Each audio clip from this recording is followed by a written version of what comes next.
Hello dear students, welcome in ASC starter. Dear students, आज की जो वीडियो रहेगी वो साइंस का, जैसा कि आप जानते हैं कि आपका एग्ज़ाम होने वाला है टर्म सेकंड का। ठीक है, तो टर्म सेकंड के इस एग्ज़ाम में मैं आपसे आज केवीएस का जो पेपर हुआ, केंद्रीय विद्यालय संगठन का, जो सीबीएसई ही है और हमारे जो डीओई है, ठीक है, वो भी सीबीएसई के ही रूल्स को फॉलो करती है। तो इनका एग्ज़ाम का पैटर्न और हमारे एग्ज़ाम का पैटर्न बिल्कुल सेम है। तो मैंने इससे पहले प्रैक्टिस पेपर की वीडियो बनाई थी, हिंदी मीडियम भी और इंग्लिश मीडियम भी, और मैंने और जो इम्पोर्टेंट वीडियोस हैं वो मैंने इकट्ठी करके प्लेलिस्ट बना दी थी, पोस्ट पर भी आपको प्रोवाइड कर दी थी। ठीक है, तो इस वीडियो में मैं आपसे केवीएस का पेपर डिस्कस करने जा रहा हूँ। ठीक है, आप कोशिश करना अपने आप आंसर बताने की मुझसे, ठीक है, बाकी मैं तो अच्छे से एक एक चीज समझाऊंगा। ठीक है, तो देखिए पहला क्वेश्चन जो है यहाँ पर आपके सामने है, ये देखिए पहला ये क्वेश्चन है, आपको दिखाई दे रहा होगा। तो यहाँ बोला गया है कि आपको ना ये इलेक्ट्रॉनिक कॉन्फ़िगरेशन दे रखा है। हिंदी मीडियम वाले स्टूडेंट भी ध्यान से सुने, मैं हिंदी में भी आपको बताऊंगा पूरा। ठीक है, आप चिंता मत कीजिएगा। ठीक है, तो यहाँ पर ना एलिमेंट लिखा हुआ है। एलिमेंट को हिंदी में तत्व कहा जाता है। ठीक है, और ये लिखे हुए तत्व ABCD 4 तत्व हैं। इनका इलेक्ट्रॉनिक कॉन्फ़िगरेशन, इसको बोलते हैं इलेक्ट्रॉनिक विन्यास बोलते हैं हिंदी में। ठीक है, और ये आप ध्यान से समझे ना। ठीक है, और आप आंसर बताने की पूरी कोशिश करना। इलेक्ट्रॉनिक विन्यास जो है वो हमें इन सबका दे रखा है, ABCD का। ठीक है, ये मैंने एलिमेंट को हिंदी में लिख दिया और इलेक्ट्रॉनिक कॉन्फ़िगरेशन को हिंदी में लिख दिया। अब पहला क्वेश्चन पूछा है कि आपको इनकी वैलेंसी बतानी है। ठीक है, और वैलेंस इलेक्ट्रॉन बताना है एलिमेंट C की। आपको तत्व C का ना आपको वैलेंसी बतानी है और वैलेंस इलेक्ट्रॉन बताना है। तो आप कैसे बताएंगे, ध्यान से सुनिए। देखिए, जिन बच्चों को आंसर पता है वो खुद बताना। ठीक है, तो हमें C की बतानी है। तो वैलेंसी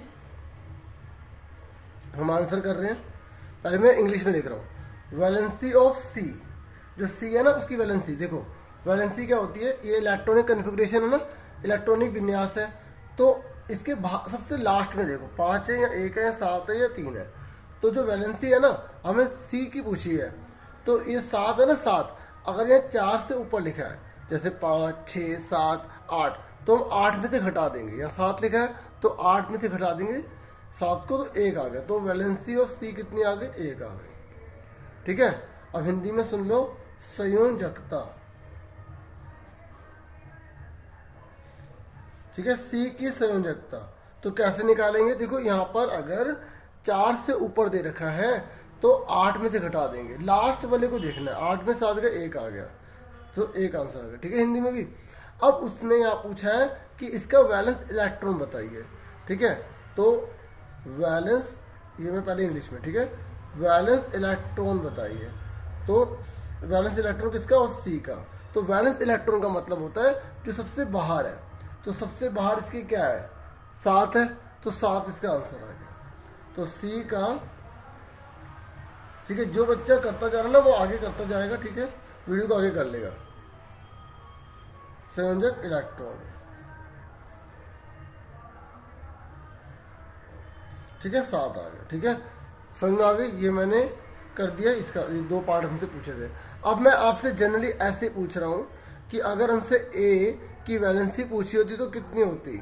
अगर A की वैलेंसी पूछी होती, यानी कि A की संयोजकता, तो 8 में से 5 का 3, इसकी आ जाती 1, इसकी आ जाती 1, इसकी आ जाती 3। अगर बाहर लास्ट में 1 लिखा है तो 1 ही होगी वैलेंसी या संयोजकता, 2 लिखा तो 2 होगी, 3 है तो 3 होगी, 4 है तो 4 होगी। लेकिन जैसे 4 से ज़्यादा होगी तो हम 8 में से घटा देंगे। ठीक है, और अब उसके बाद वैलेंस इलेक्ट्रॉन हमसे पूछा था ना, वैलेंस इलेक्ट्रॉन।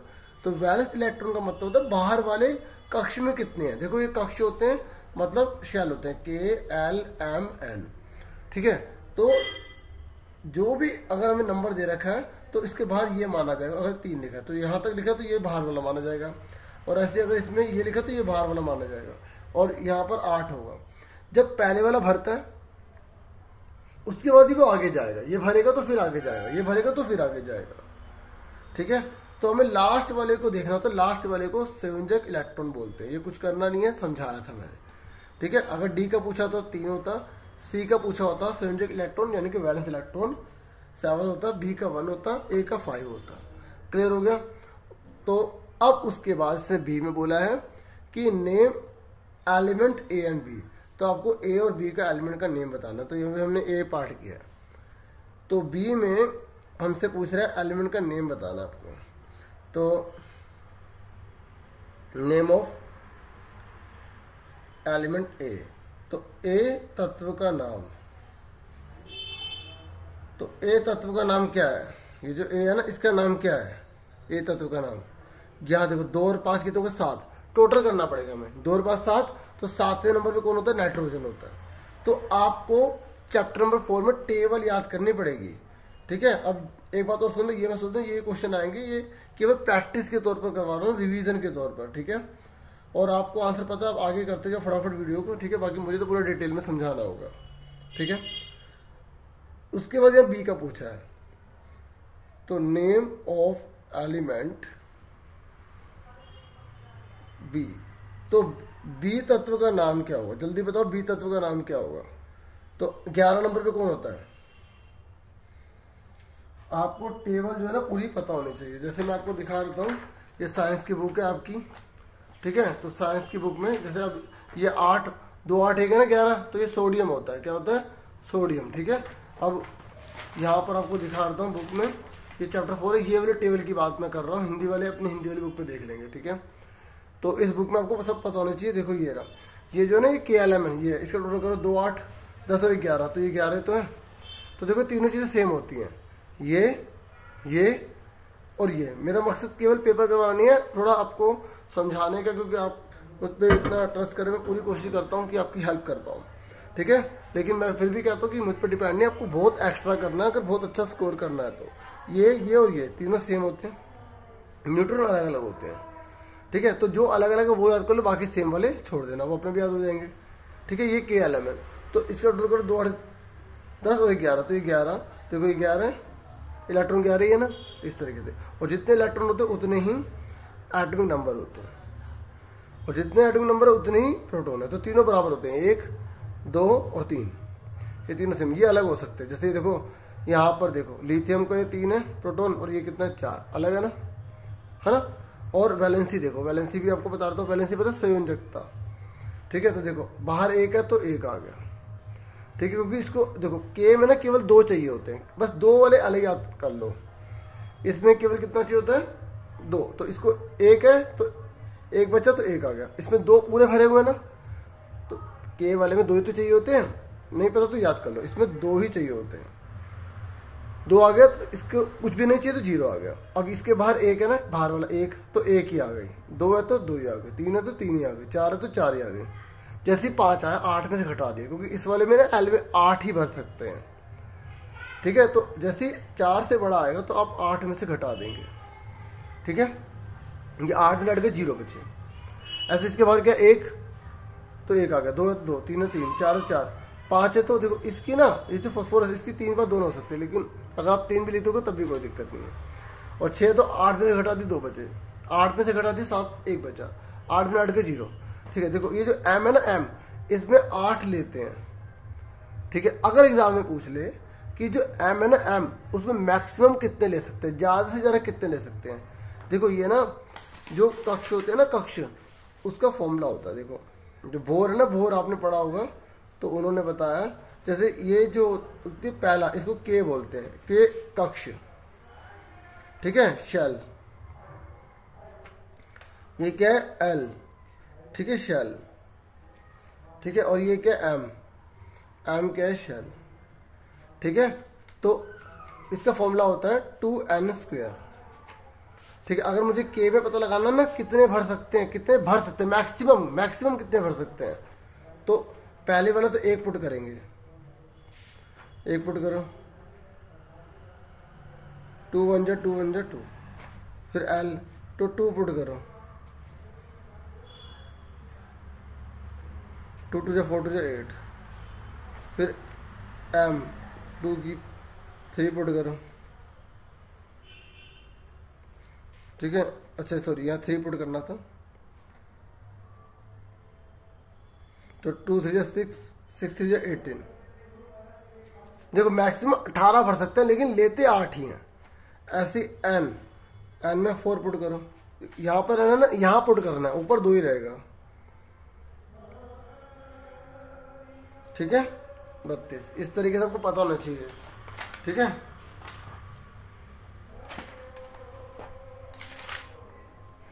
ये है ना, how are electrons distributed in different orbits, कि जो इलेक्ट्रॉन्स होते हैं ना वो अलग अलग कक्षा में किस प्रकार से विभाजित किए जाते हैं। तो आपको इसके आंसर में ना, इसके आंसर में ये लिखना पड़ता है, ये पूरा ये जो मैंने बताया। ठीक है, और ये देखो मैक्सिमम 8 इलेक्ट्रॉन जो होते हैं वो आउटर मोस्ट में लिए जाते हैं, लेकिन लिए मतलब लेते हैं इतने 8, लेकिन लिए मैक्सिमम कितने हो सकते हैं, इतने हो सकते हैं। ठीक है, इसलिए 8 ही लेते हैं जब हम भरना होता है हमें। ठीक है, समझ में आ गई। चलो आगे देखो। तो उम्मीद करता हूँ ये वाला क्वेश्चन अच्छे से आपको क्लियर हो गया होगा। ठीक है, क्योंकि पेपर के हिसाब से मैं आपको अच्छे से बताने की कोशिश कर रहा हूँ। ठीक है, तो अब बी तत्व का नाम क्या आ गया, जो बी एलिमेंट है। ठीक है, इसका नाम क्या आ गया, देखो कितना है, 2 8 11, तो नाइट्रोजन। ओ क्या नाम आ गया, इसका सोडियम आ गया। ठीक है, सोडियम। क्लियर हो गया।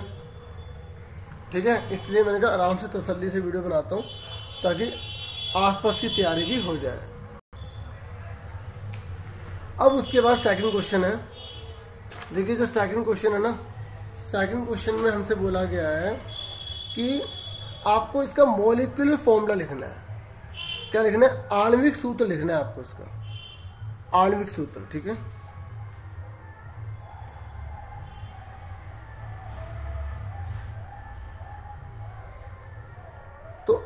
इंग्लिश में तो लिखा हुआ मॉलिक्यूलर फॉर्मूला। तो अब कैसे बताएंगे, जैसे कॉपर हाइड्रोक्साइड का क्या फॉर्मूला होता है, ए, तो यहाँ पे लिखा आपने कॉपर और ये हाइड्रोक्साइड। जैसे हिंदी में ना, तो आप इसको कॉपर ही लिखेंगे और ये हाइड्रोक्साइड। ठीक है, नाम वही रहेंगे। तो पता है कैसे करते हैं इसके सूत्र लिखने के लिए, आपको 3rd चैप्टर निकालना पड़ेगा। मैं आपको कर करके दिखा रहा हूँ कि जैसे आपको करना है। ठीक है, अब आप बुक आपके पास होगी, वो याद होना चाहिए। ये है पूरी टेबल। ठीक है, ये पूरी टेबल है। तो इसने बोला है कॉपर, तो कॉपर का ये रहा। अब यहाँ 1 भी लिखा है और ये 2nd भी लिखा है, तो कुछ नहीं लिखा तो हम फर्स्ट ले लेंगे। तो कॉपर में Cu, तो यहाँ पर आप इसका सिंबल लिखेंगे Cu। चाहे हिंदी मीडियम में इंग्लिश मीडियम में सिंबल तो वही लिखना पड़ेगा। और हाइड्रोक्साइड का क्या होता है, हाइड्रोक्साइड का ये रहा OH। ऐसे किसी का भी आ सकता है। तो आपको याद होनी चाहिए टेबल। देखो इन सब की 1 होती है, ये सारों की 1 होती है, इन सब की जो है ना 2 होती है, इनकी 3 होती है। 3 वाला याद कर लो और 1 वाला बाकी बचे 2। अब पूरा याद होना चाहिए तो ज़्यादा बेनिफिट रहेगा। मेन में याद कर लो ना, ये मेन में नहीं ज़्यादातर है। ठीक है, ठीक है, बाकी तो आप जो 4th चैप्टर से टेबल याद करोगे उससे हो ही जाएगा। ठीक है, तो अब हाइड्रोक्साइड का सिंबल क्या है, आपका OH है। ठीक है, अब मैंने इसके प्लस बनाने लगाया, जरूरी नहीं है। ठीक है, उसके बाद वैलेंसी लिखो। वैलेंसी मतलब तो संयोजकता। ठीक है, ये देखो वैलेंसी कितनी है इसकी, ये जो कॉपर फर्स्ट है इसमें आ रहा है ना 1 में, तो इसकी वैलेंसी 1 होगी। ठीक है, और हाइड्रोक्साइड इसमें आ रहा है, ये भी 1 में आ रहा है, 1 में आ रहा है ना, इसकी भी वैलेंसी 1 हुई। इसको क्रॉस मल्टीप्लाई कर दिया तो CuOH आ गया आंसर। क्लियर हो गया। इस तरीके से करना है इसको, ऐसे कोई भी आ सकता है। देखो जो बुक के है ना, जैसे बुक का देखना ना, ये वाला ये सारे कर लो। और देखो ये बुक के आए हुए हैं एग्जाम में, ये देखो ये सारे ना, ये अच्छे से कर लो बुक वाले। ये देखो सोडियम ऑक्साइड, इसका Na होगा, O होगा, फिर इसके बाद क्रॉस मल्टीप्लाई कर देंगे। ठीक है, सुन रहे मेरी बात। और देखो एक क्वेश्चन ये भी आया हुआ है, ये इसने बोला इसमें कितने एटम्स हैं, तो यहाँ पे H2 लिखा तो 2 ये हो गए, H कुछ भी नहीं लिखा तो 1, तो 2 + 1 कितना आ गया, 3 आ गए। ठीक है, ऐसी P में 1 है, O में कितना 4, तो 1 और 4 कितने हो गए, 5 आ गए। क्योंकि इसने यहाँ पे पता ही पूछा है, एटम्स पूछे, एटम्स कितने हैं इसमें। और ये देखो इसको ऐसे बदलना है, इसको ऐसे बदलना है, अब इसको ऐसे बदलना है। बोल रहा है इसका नाम क्या है, फॉर्मूला क्या है इसका। ठीक है। तो इसका नाम क्या एल्यूमिनियम सल्फेट है, इसका नाम क्या है कैल्शियम क्लोराइड है, इसका नाम क्या पोटेशियम सल्फेट है। तो आप एक को कैसे पता चलेगा, देखो ये SO4 है, ये लिखे हुआ ना यहाँ पर, देखो सल्फेट ये रहा, SO4 सल्फाइड ये रहा, तो ये याद होना चाहिए। तो इसको ऐसे बदलना आना चाहिए, इसको ऐसे बदलना आना चाहिए, ठीक है। अब देखो पेपर का मकसद ये है कि इसके आसपास की चीज़ आपको करवा सकूं ताकि काफ़ी बेनिफिट आपको मिल जाए। इसलिए वीडियो लंबी हो सकती है मेरी, ठीक है। कई बच्चे कहते हैं सर आपकी वीडियो बहुत लंबे लंबे होते हैं, क्या करें, ठीक है। अब पार्ट में बनाने का वो नहीं है ना, फिर इस तरीके समझ जाओ आप, है ना। तो एल्यूमिनियम नाइट्रेट, तो ऐसे लिखा, ठीक है। तो हिंदी वाले हिंदी में लिखा है आएगा। अब ये ना KVS का पेपर ना इंग्लिश मीडियम में आता है, इसका SST और साइंस का, ठीक है। इसलिए तो बच्चों को काफ़ी वो हो जाता है, तो इसलिए मैंने आपके लिए हिंदी में भी कर रहा हूँ। एल्यूमिनियम नाइट्रेट, अब एल्यूमिनियम का कैसे पता लगाओगे, देखो एल्यूमिनियम का पता लगाओ, एल्यूमिनियम कहाँ लिखा है, ये रहा, ठीक है। तो AL लिख लो, ऊपर ये जो लिखा है ना इसको लिखने की होती है वैलेंसी होती है, आप AL लिखो खाली, ठीक है। तो AL लिख दिया, यहाँ पे क्या अब सिंबल लिख दो, नहीं लिखोगे कोई दिक्कत नहीं, मेन आपको फॉर्मूले पूछा है ना 1 नंबर का, लिख दोगे तो अच्छी बात है, ठीक है। आपको मतलब बहुत अच्छा एक्सपीरियंस है। और नाइट्रेट का क्या है, नाइट्रेट ढूंढो इसमें कहाँ है, ठीक है। नाइट्रेट का ये रहा, ठीक है, NO3 है। उसके बाद एल्यूमिनियम की वैलेंसी कितनी है, 3। अब आपको याद होना चाहिए, मैं तो बुक दिखा रहा हूँ ना आपको समझाने के लिए, ठीक है। वैलेंसी तो यहाँ लिखेंगे संयोजकता, तो ये 3 है, ठीक है। और जो नाइट्रेट है इसकी वैलेंसी कितनी है, 1 है, ठीक है। देखो 1 है ना, ये 1 वाले में, 1 वाले में है ना, ठीक है। तो ये आ गया फॉर्मूला, मतलब सूत्र, ठीक है। सिंबल को प्रतीक बोलते हैं, ठीक है। तो क्रॉस मल्टीप्लाई कर लो इसको 1 से करो, 1 लिखते नहीं है, NO3 इस पूरे के बाहर 3 चला जाएगा, तो ये आपका आंसर क्या आ गया, AL NO3 बाहर ब्रैकेट, ये पूरा ब्रैकेट बंद कर देना या 3 लगा देना, ये आपका आंसर आ गया, ठीक है। एक आता बुक का देख लेते हैं, अब फटाफट बच्चे ना पहले ट्राई करें, ठीक है। जैसे इसका है सोडियम सल्फाइड लेते हैं, ठीक है। तो सोडियम का क्या होता है, मैं सिर्फ ऐसे रफ में बता रहा हूँ, पूछ रहा हूँ, ठीक है आपसे, तो आप जल्दी से बताओ सोडियम का क्या होता है। ये रफ पेज है मेरे पास। तो सोडियम का क्या है, Na होता है, ठीक है। ये देखो मैं आपको दिखा देता हूँ, ठीक है। सोडियम का क्या होता है, आपका होता है सोडियम का, उसकी वैलेंसी देखो 11 नंबर पर होता है ना, तो उसकी वैलेंसी कितनी होगी, 1 होगी, ठीक है। तो ये आपको सोडियम दे रखा है, ये रहा, ठीक है। और हमसे क्या बोला गया, सल्फाइड बोला गया, तो देखो ये सल्फाइड है, ये सल्फेट है, और मैंने आपको बोला है सल्फाइड, वो मोबाइल नीचे गिर गया था, ठीक है। सल्फाइड बोला है, तो ये रहा, ठीक है, ये रहा, देखो ये सल्फाइड है, ये सल्फेट है, ये सल्फाइड है, तो कंफ्यूज मत होना, इसमें S लिखना है खाली, तो S। अब सोडियम की वैलेंसी कितनी होती है, 1 होती है, सल्फाइड की कितनी होती है, 2 होती है, तो क्रॉस मल्टीप्लाई कर दो, तो Na2, ठीक है, S, ये आंसर है, ठीक है। तो ये क्या था सिंबल, ये क्या वैलेंसी, ये क्या फॉर्मूला, ठीक है, प्रतीक और संयोजकता, और ये क्या सूत्र, ठीक है। चलो अब हम आगे बढ़ जाते हैं।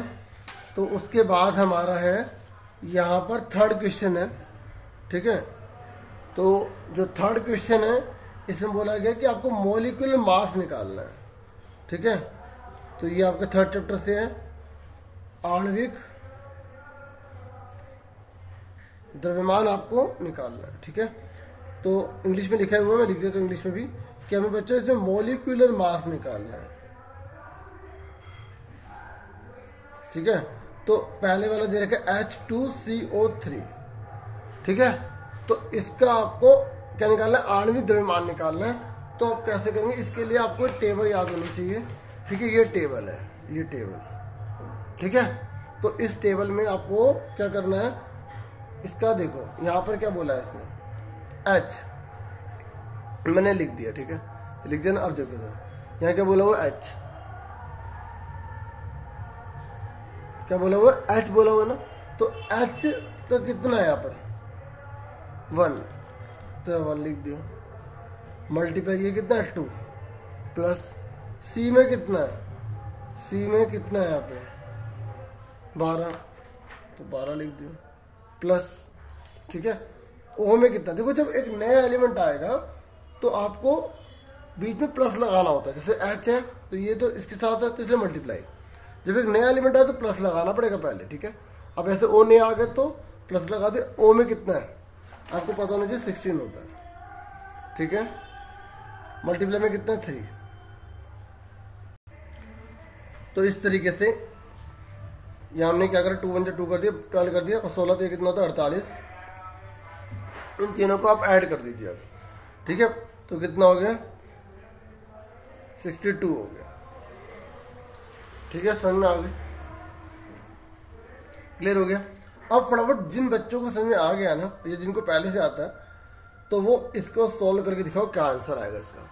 ये जो दूसरे वाला है, ठीक है, ये दूसरे वाला जल्दी से करो। देखिए सी जो है ना, सी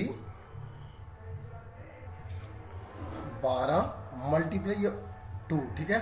फिर एक नया आ गया 1, फिर ये 5 प्लस ओ 16 प्लस H1, ठीक है।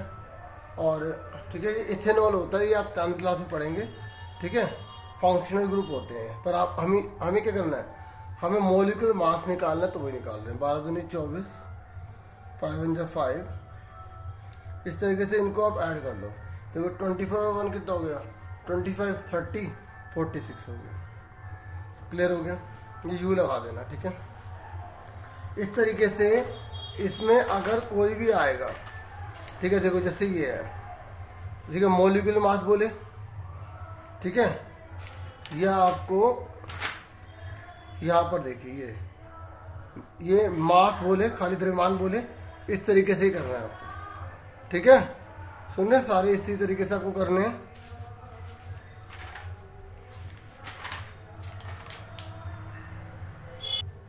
ये जो क्वेश्चन है ना, ये वाला, ये भी इसी तरीके से आपको करना है, ठीक है। ये देखो CO2 है, तो C में कितना था 12, O में कितना 16 मल्टीप्लाई 2। तो इस तरीके से अगर कोई भी ऐसा क्वेश्चन हो जाए आएगा जरूर, ठीक है। और 44 यू आ गया, ठीक है। इस तरीके से क्वेश्चन अगर ब्रैकेट में लिख भी देता है, जैसे इस देखो इस क्वेश्चन में देखो, इसके ब्रैकेट में लिख भी दिए कि किस किस की क्या वैल्यू है, ठीक है। तो हम आराम से सॉल्व कर ही लेंगे, ठीक है, क्लियर हो गया। चलो उसके बाद नेक्स्ट क्वेश्चन पर आ जाओ। नेक्स्ट क्वेश्चन जो है ना, ऐसे ही बताऊंगा, आप ध्यान सुनिएगा। ये कह रहा है कि ना एक वायरस है जो हमारी बॉडी में एंटर कर जाता है, ठीक है, और हमारे इम्यून सिस्टम को, मतलब हमारी जो प्रतिरोधक क्षमता है ना, उसको जो ना वो इफेक्ट करता है, मतलब एक पेशेंट की इम्यून सिस्टम को प्रभावित करता है और उसकी बॉडी में घुस जाता है वो, ठीक है, और उसको डैमेज कर देता है, उसके इम्यून सिस्टम को ना, उसकी प्रतिरोधक क्षमता को नुकसान पहुंचा देता है। ये कह रहा है it is cause due to sharing infected needle, और ये ऐसा इसलिए होता है क्योंकि उस पर्सन ने किसी से सुई ले ली थी और उसका इस्तेमाल कर लिया था। तो आपको बताना है कि बताइए कौन सी डिसीज है जो पेशेंट को जो ना सफर करनी पड़ रही है। तो आप बताइए, जो इन्फेक्टेड नीडल से, ब्लड से, ठीक है, माँ से बच्चे को, या जो सेक्सुअल कॉन्टैक्ट होते हैं उससे एक से दूसरे को फैल जाते हैं, वो कौन सी होती है, एड्स होती है ना। तो डिसीज का नाम क्या आएगा, एड्स आएगा, ठीक है। सुनिए मेरी बात, तो एड्स आ जाएगा इसका आंसर। और इसने बोला है उस पैथोजन जिनका नाम बताइए, ठीक है, और एक मोड और बताइए ट्रांसपोर्ट का। तो जो पैथोजन है ना, वो कौन है, HIV, क्योंकि HIV की वजह से एड्स की बीमारी होती है, ठीक है। ये जीव का नाम है। ये कह रहा है उस जीव का नाम बताइए जो बीमारी फैलाता है, HIV फैलाता है ना, एड्स की बीमारी। और ये कह रहा है कोई एक एग्जांपल दे सकते हैं जिससे ये ट्रांसफर होती है। तो आप बता सकते हैं कि जैसे यहाँ पे लिखा है ना इन्फेक्टेड नीडल्स, तो आप लिख सकते हैं इन्फेक्टेड ब्लेड्स, ठीक है, सेक्सुअल कॉन्टैक्ट। इस तरीके से और भी बहुत सारे होते हैं। जैसे अगर माँ इफेक्टेड है तो जो बेबी बोर्न होगा वो भी इफेक्टेड हो सकता है। ठीक है, सुन लिया। और सिरिंज का इस्तेमाल हो गया, ये हो गया। चलो अब ये क्वेश्चन समझ में आ गया, ये लिखने की जरूरत तो नहीं है ना, आपको समझा दिया ना मैंने। ठीक है, जो ऐसे समझाने वाले होंगे ना तो आपको मैं ऐसे बता दूंगा। ठीक है, अब उसके बाद नेक्स्ट है, ये कह रहा है एक्यूट डिसीज और क्रोनिक डिसीज में क्या डिफरेंस होता है। देखो ये आपका चैप्टर नंबर 13 से है। हिंदी में इसे बोलते हैं तीव्रकालिक रोग और दीर्घकालिक रोग में क्या अंतर है। ठीक है, सुनिए, जो तीव्रकालिक रोग होते हैं ना वो तेजी से फैलते हैं लेकिन थोड़े समय के लिए रहते हैं। ठीक है, 13 चैप्टर निकाल लो अपना। और जो दीर्घकालिक रोग होते हैं ना वो धीरे धीरे फैलते हैं, ठीक है, लेकिन लंबे समय तक रहते हैं। ठीक है, ये देखो ये रहा एक्यूट एंड क्रोनिक डिसीज, समझ में आ गया। तो मैंने आपको अच्छे समझा दिया कि अब इंग्लिश में सुन लीजिए होता क्या है। Acute disease are those diseases which spread rapidly but last for short period, and chronic diseases are those diseases which spread slowly but last for long period. ठीक है, आपको मैं दिखा भी देता हूं कि ये आपको कहां पर दिख जाएगा। ठीक है, सपोर्ट मटेरियल में आप देख लें, वैसे तो यहां पर लिखा हुआ आप आराम से आप पढ़ भी सकते हैं। ठीक है, ये लिखा देखो। ठीक है, ये एक्यूट डिसीज के बारे में लिखा है और ये क्रोनिक के बारे में लिखा है यहाँ पर। ठीक है, और ये लिखा है यहाँ पर, बहुत आपके पास सपोर्ट भी होगा, ये देखो। और जिसके पास नहीं है ना तो वो पीडीएफ की फॉर्म में, ठीक है, डाउनलोड कर सकता है। ठीक है, तो ये दे रखा है क्रोनिक डिसीज, समझा दिया मैंने। ऐसे एग्जाम में हो सकता है इन्फेक्शियस और नॉन इन्फेक्शियस आ जाए, तो इसे हिंदी में बोलते हैं संचरणीय रोग और इसे बोलते हैं असंचरणीय रोग। तो इन्फेक्शियस डिसीज वो होती है जो एक पर्सन से दूसरे पर्सन को हो जाती है, जैसे कोई खांसा दूसरे को हो गया, कोरोना है। और नॉन इन्फेक्शियस का मतलब क्या है, जो एक से दूसरे पर्सन को नहीं होती, इसको नॉन कम्युनिकेबल भी कहते हैं। असंचरणीय रोग गैर संक्रामक रोग भी कहलाते हैं, जो एक से दूसरे को नहीं होते, जैसे किसी को डायबिटीज हो गई, किसी को शुगर की बीमारी हो गई। ठीक है, समझ में आ रही है ना मेरी बात। देखो ये इसका डिफरेंस कितना इजीली दे रखा है यहाँ पर। ठीक है, सुन रहे हो आप। देखिए हिंदी मीडियम जो स्टूडेंट सुन रहे हैं ना, तो जो थ्योरी वाले तो आप बुक से देख लेंगे ना, बाकी समझा रहा हूं ना आपको कौन से हैं। तो ये संचरणीय रोग है, ठीक है, संचरणीय, और ये क्या है, असंचरणीय। ठीक है, जो एक से दूसरे व्यक्ति को हो जाते हैं ना उसे संचरणीय कहते हैं, जो एक से दूसरे को नहीं होते उसे असंचरणीय कहते हैं। इसमें जैसे आप लिख सकते हो जुकाम और खांसी, इसमें आप कोरोना भी लिख सकते हो आप। इसमें असंचरणीय में आप शुगर की बीमारी बता सकते हो, ठीक है, और आप हार्ट की बीमारी बता सकते हो, आप कैंसर बता सकते हो, इस तरीके से। ठीक है, समझ में आ गई। और बाकी आपका सपोर्ट मटेरियल होगा उसमें देख लेना। ठीक है, और इसके आसपास की चीज़ें वगैरह किया करो, थोड़ा मैं आसपास की चीज़ें भी बता रहा हूँ। ठीक है, और जैसे ये क्वेश्चन है, ये देखो कि बीमारी जो इन्फेक्शियस डिसीज है ना, देखो इसको इन्फेक्शियस ही तो बोलते हैं, ये जो कम्युनिकेबल है ना संचरणीय रोग, इसे संचरणीय को एक और बोलते हैं संक्रामक रोग। इसके दो नाम है, ठीक है, संक्रामक। हालांकि कुछ थोड़ा बारीकी से अंतर होता है, वो हम इसमें नहीं बता रहे क्योंकि आपके आने वाला भी नहीं है। संक्रामक रोग, तो संक्रामक रोग कैसे फैलते हैं, इन्फेक्शन डिसीज कैसे फैलती है, हवा से फैलती है। देखो ये सारा दे रखा था ना, कैसे कैसे फैलती है संक्रामक रोग जो होती है। ठीक है, तो हवा से फैलते हैं, पानी से फैलते हैं, वेक्टर जैसे कुत्ता, मतलब बिल्ली, बंदर, मच्छर, तो ये फैला देते हैं। और एसटीडी मतलब इसकी फुल फॉर्म आ जाती है सेक्सुअल कॉन्टैक्ट डिसीज।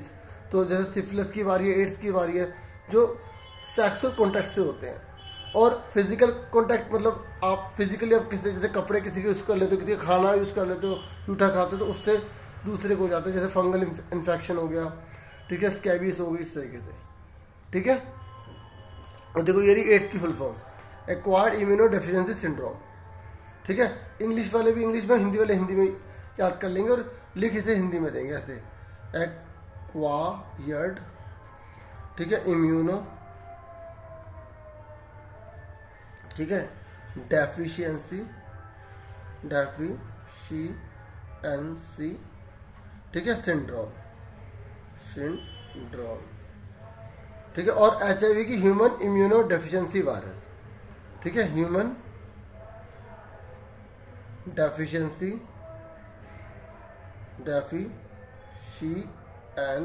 डेफिशिएंसी, ठीक है। और ये इम्यूनो लिख दे तो यहाँ पर, यहाँ लिख दे, ये इम्यूनो लिखा हुआ, ठीक है, ह्यूमन इम्यूनो डेफिशिएंसी वायरस, ठीक है, समझ में आ गई। अब हम आगे देख लेते हैं आगे क्या है।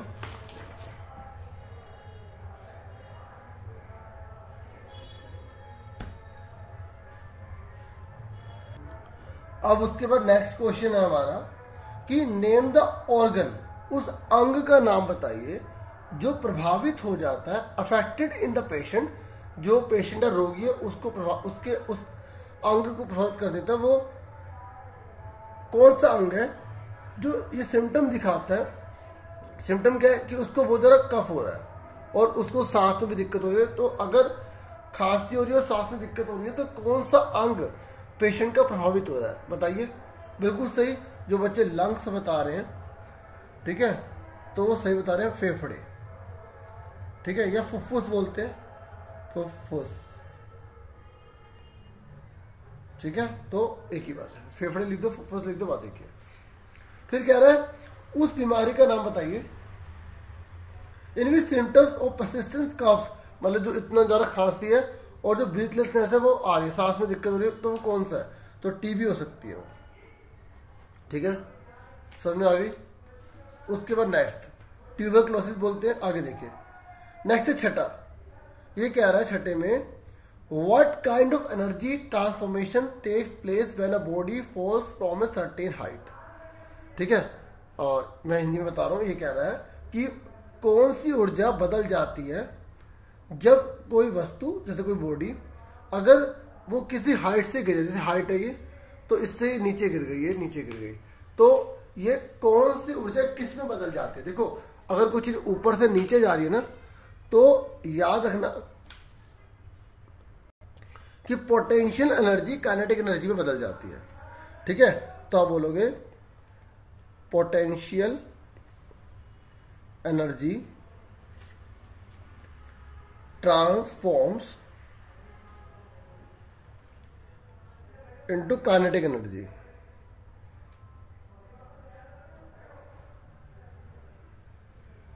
ठीक है। मतलब पोटेंशियल को बोलते हैं स्थितिज ऊर्जा। अभी थोड़ा सा इसके बारे में बताऊंगा, अभी ये चैप्टर नंबर 11 से है, ठीक है। जो स्थितिज ऊर्जा है गतिज ऊर्जा में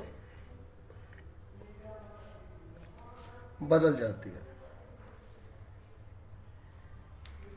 ठीक है, स्थितिज ऊर्जा गतिज ऊर्जा में बदल जाती है, ठीक। अब सुनो मेरी बात, देखो, अगर कोई चीज ऐसे जा रही है, ठीक है, तो वो गतिज ऊर्जा है,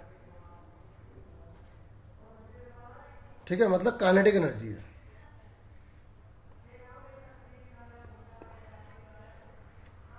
और कोई अगर नीचे की तरफ जा रही है तभी वो काइनेटिक एनर्जी है, ठीक है, ठीक है। तो काइनेटिक एनर्जी क्या होती है? The energy which is possessed due to its motion, जो गति के कारण पैदा होती है उसे गतिज ऊर्जा कहते हैं, ठीक है। गति के कारण पैदा होने वाली ऊर्जा को गतिज ऊर्जा कहते हैं। और पोटेंशियल एनर्जी क्या होती है? The energy which is possessed due to its position, जो अपनी स्थिति के कारण पैदा होती है, स्थिति में परिवर्तन होने के कारण, स्थिति में परिवर्तन होने के कारण जो ऊर्जा पैदा होती है ना, उसे हम बोलते हैं पोटेंशियल एनर्जी, ठीक है। The energy which is possessed due to change in its position, जो अपनी पोजीशन में चेंज होने की वजह से पैदा होती है, वो पोटेंशियल एनर्जी कहलाती है।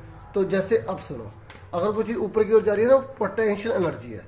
हालांकि सब कार्य ही हैं, ये वर्क ही है, ठीक है, ये वर्क है, ठीक है। वर्क की ऐसा यूनिट क्या होती है? जूल। वर्क मतलब कार्य, ठीक है, कार्य, ठीक है। और इन सब की भी ऐसा यूनिट क्या होती है? जूल होती है। तो ऐसा यूनिट आपको पता होना चाहिए किसकी क्या होती है, ठीक है। इसकी भी जूल होती है, इसकी भी जूल होती है। अगर आपसे पूछेगा तो आप बता देना, ठीक है। अब सुनो, एग्जाम में आपसे पूछ लेगा कि काइनेटिक एनर्जी के एग्जाम्पल दीजिए, तो आप बोल देना बहता हुआ पानी, ठीक है, फ्लोइंग वाटर। देखो, अगर पानी बह रहा है ना, तो वो क्या है? गतिज ऊर्जा है, ठीक है। मैं आपको यहाँ पर कुछ एग्जाम्पल दिखा देता हूँ, बुक में दिखा देता हूँ। ठीक है। और जैसे चलती हुई कार, रनिंग कार, तो वो काइनेटिक एनर्जी का एग्जाम्पल है, ठीक है। और पोटेंशियल एनर्जी का बोलेगा ना तो उड़ता हुआ पानी, राइजिंग वाटर जो होता है ना वो पोटेंशियल एनर्जी होता है, ठीक है। और देखो ये काइनेटिक एनर्जी का फॉर्मूला भी आ जाता है पूरा ड्राइव करने का, ये पूरा अच्छे से कर लेना, 4 नंबर में आ सकता है, मैं पक्का नहीं कहता लेकिन आ सकता है। पूरा फॉर्मूला बना कैसे है, ठीक है, काइनेटिक एनर्जी का फॉर्मूला है। देखो एनर्जी की कौन कौन सी फॉर्म्स होती हैं।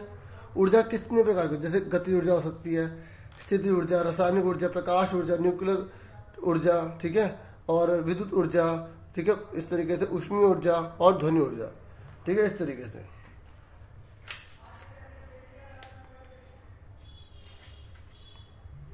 देखो ये काइनेटिक एनर्जी है ना, तो एक ऐसी एनर्जी जो मोशन की वजह से पैदा होती है, गति के कारण पैदा होने वाली ऊर्जा को गति ऊर्जा कहते हैं। ये सब एग्जाम्पल है, बहता हुआ पानी, ठीक है, जाती हुई क्रिकेट की बॉल, ठीक है, जाती हुई बुलेट, ठीक है, बहती हवा, चलती हुई कार, ये कितने सारे एग्जाम्पल दे रखे। 2-3 बच्चों से पूछते बच्चे वो भी नहीं बता पाते, ठीक है।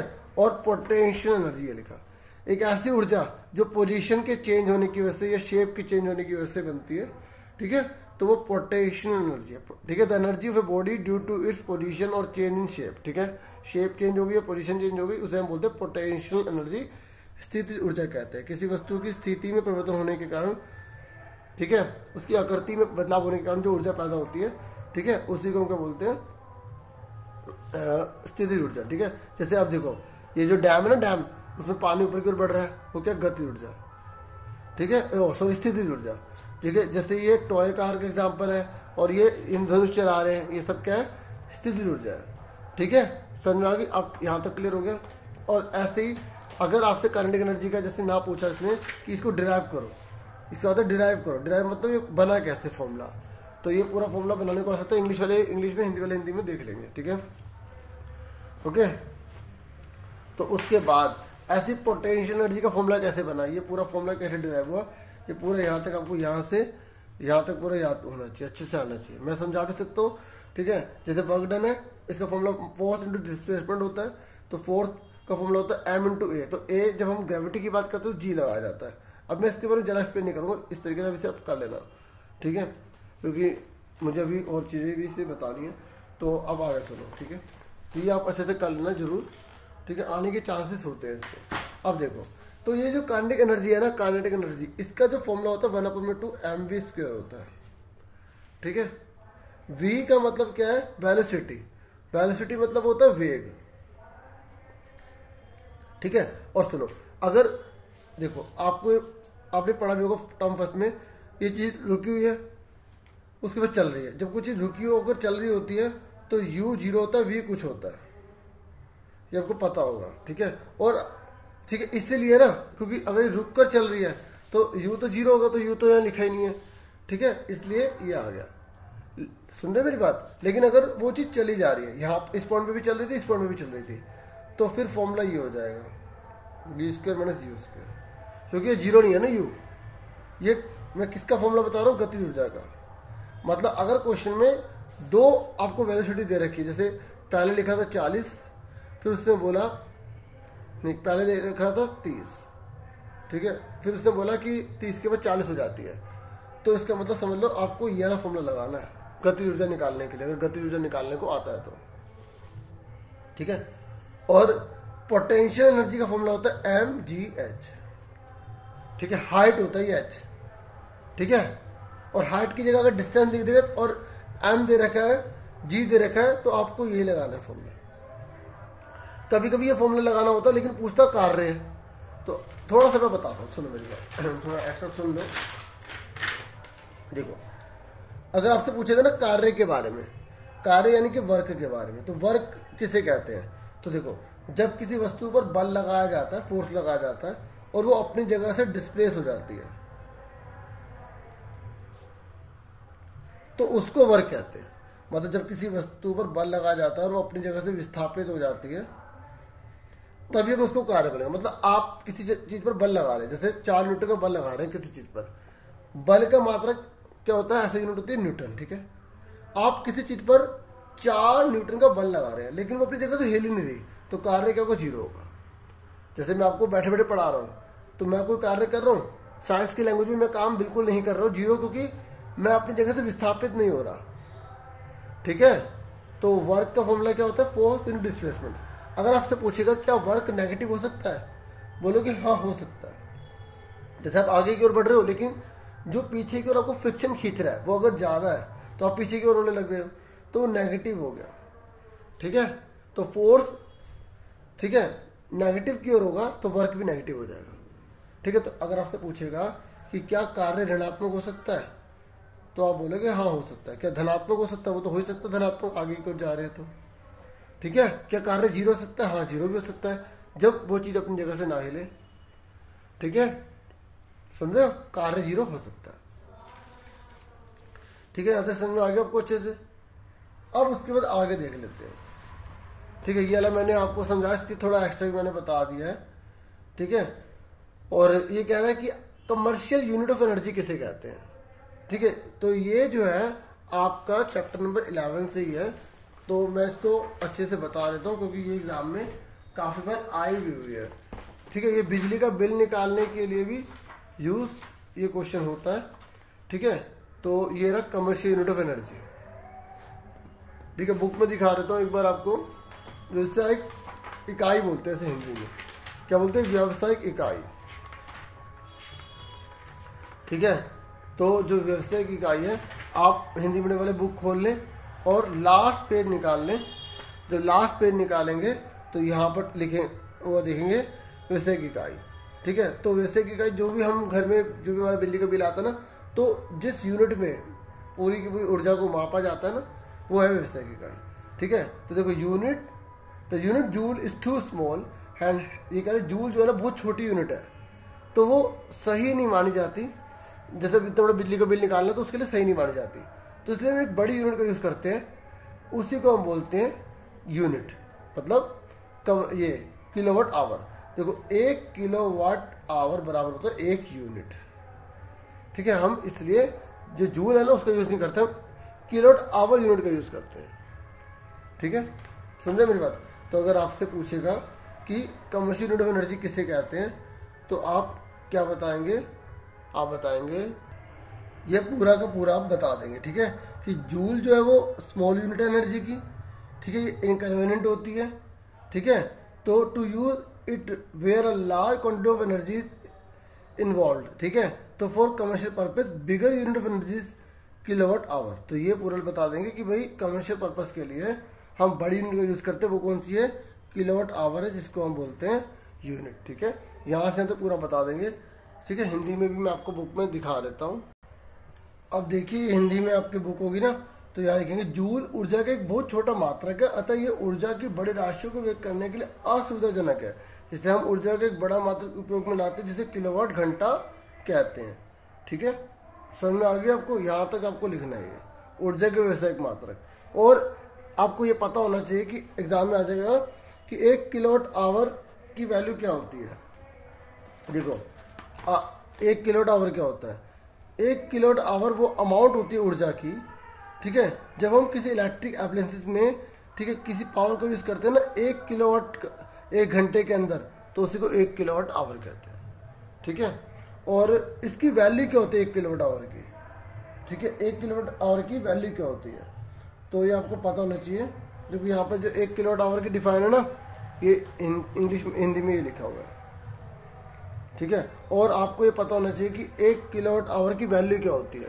ठीक है, देखो 1 किलोवाट आवर, 1 किलोवाट में कितने वाट होते हैं, 1000। ठीक है, और आवर में को अगर हम बदलेंगे, किस में बदलेंगे, सेकंड में, तो कितने होते हैं 3600। तो कितना आ गया, 1 2 3 4 5, 1 2 3 4 5। ठीक है, तो आप देखो 1 2 3 4 5 6, यहाँ के बाद यहाँ पॉइंट लगाना ना, तो 1 2 3 4 5 6, तो यहाँ पॉइंट लगे, ये दिखने की जरूरत नहीं है, तो 10 की ओर कितने आ गए, 6 आ गए, तो जूल। ठीक है, JOULE, तो जूल। देखो 1 किलोवाट आवर में 3.6 10⁻⁶ जूल होते हैं, तो ये बड़ी यूनिट लेते हैं ना, इसलिए हम बड़ी यूनिट लेते हैं। अगर आपसे पूछेगा ना 1 किलोवाट आवर में कितने जूल होते हैं, तो 3.6 10⁻⁶ जूल होते हैं। ठीक है, ये देखो ये इस तरीके से ये भी आपसे पूछ लेते हैं कि 1 किलोवाट आवर में कितने जूल होते हैं, आपको पता होना चाहिए। और इसी को 1 यूनिट कहते हैं। पूरी ये क्या कहलाती है, 1 यूनिट कहलाती है। ठीक है, समझ में आ गई आपको, क्लियर हो गया? ठीक है, अब हम आगे बढ़ जाते हैं। अच्छा, एक क्वेश्चन और कर लेते हैं। जैसे यहाँ बोला गया है कि यहाँ पर कि कितनी यूनिट यूज होगी, ठीक है, एक घर के अंदर अगर एक बल्ब 60 वोल्ट का है और 6 घंटे के लिए चलता है। ठीक है, तो ऐसा क्वेश्चन आ जाता है। तो आप सिंपल क्या करेंगे, देखो मैं बताता हूँ। सबसे पहले आपको पावर निकालनी है। हालांकि करा हुआ मैं कर रहा हूँ आपके लिए। ठीक है, तो पावर मतलब होता है शक्ति। ठीक है, तो शक्ति हमें कितनी दे रखी है, यहाँ पे 60 वोल्ट दे रखी है। तो 60 वोल्ट है ना, इसको हम अभी बुक में भी क्वेश्चन आएगा, जो सैम्पल बुक जो मैं करवा रहा हूँ ना आपको KVS का, तो उसमें भी क्वेश्चन ऐसा आएगा। तो ये हमने अपॉन 100 कर दिया। ठीक है, तो ये कितना आ गया, 0.06 आ गया।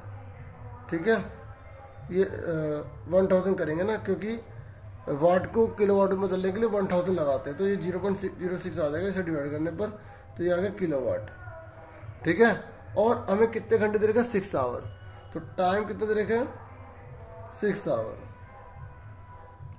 तो जो हम एनर्जी निकालेंगे ना, एनर्जी मतलब ऊर्जा, एनर्जी मतलब ऊर्जा, इस समय, तो इन दोनों की मल्टीप्लाई कर देंगे। तो 0. कितना का 36 हमारा आ जाएगा यूनिट। इस तरीके से निकालना होता है। मतलब पहले याद रखना, जो भी वोट दे रखा होगा ना उसको किलोवाट में बदलना है, टाइम दे रखा होगा उसको आवर में बदलना है। ये पहले से घंटे में दे रखा था, फिर दोनों की मल्टीप्लाई करेंगे, आंसर आ जाएगा। ठीक है, ये आप देख ही सकते करा हुआ है। ठीक है, अब हम आगे देख लेते हैं फटाफट जल्दी से। तो मैंने यहाँ तक आपको करवा दिया छठा। अब आप फटाफट देखिए आगे। ये कह रहा है पावर जो है ना, पावर उसकी डिफाइन बताइए और उसकी ऐसे यूनिट लिखिए। देखो आपसे पूछ रहे हैं शक्ति जो है ना, शक्ति जो शक्ति है उसका क्या मतलब है, शक्ति किसे कहते हैं? तो आप बताएंगे कार्य करने की दर को शक्ति कहते हैं। कार्य करने की दर को शक्ति कहते हैं। बस इतना लिखना है। ठीक है, इंग्लिश में रेट ऑफ डूइंग वर्क,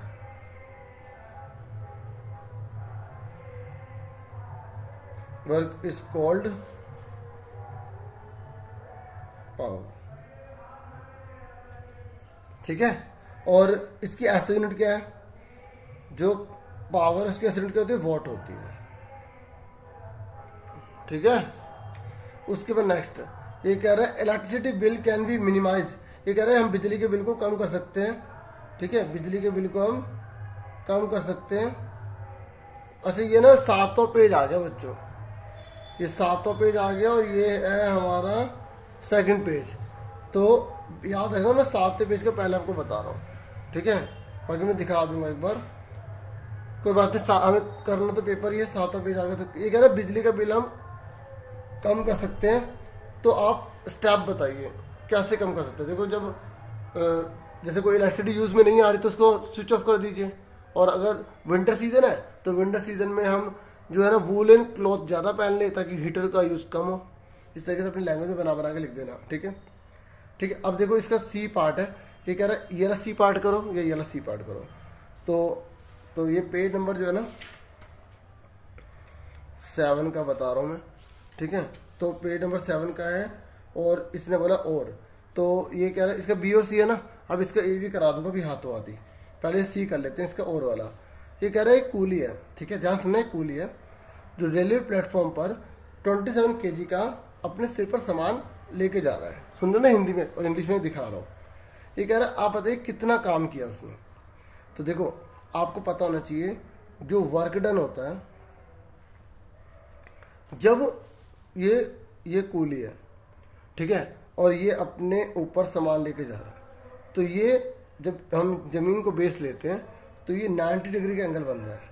और जब 90 डिग्री का एंगल अपने सिर पर वो लेके जा रहा है तो ये फॉर्मूला होता है कोस थीटा, ठीक है, मल्टीप्लाई एम जी और एच। और ठीक है, और 90 डिग्री का एंगल बना तो कोस 90 डिग्री आ गया यहाँ पे। वर्क डन मतलब किया गया कार्य, ठीक है। तो m कितना है, कितने किलो का है, 27 और जी ग्रेविटी कितना खींचती है वो 10 मान लेते हैं या 9.8। एच कितना पता नहीं। अब कोस 90 की वैल्यू को पता नहीं चाहिए 0, कोस 90 की वैल्यू तो 0, तो ये आ गया 0, तो काम कितना हुआ 0 हुआ। देखो अब कहोगे सर 90 वगैरह कैसे, देखो मैं आपको ना सीधा दिखा देता हूँ, ठीक है। वैसे बुक में भी है, आपको पता होना चाहिए, अच्छे से पता होना चाहिए, ठीक है। तो क्योंकि ये क्वेश्चन भी कभी कभी हमसे पूछ लेता है, ठीक है। तो देखो ये आपको याद रखना है कि जब भी वर्क डन, जैसे अगर मोशन 90 डिग्री का है, अगर राइट एंगल बन रहा है फोर्स, तो वर्क डन 0 होगा, ठीक है। Work done is 0 when a force act at right angle to the direction of the motion.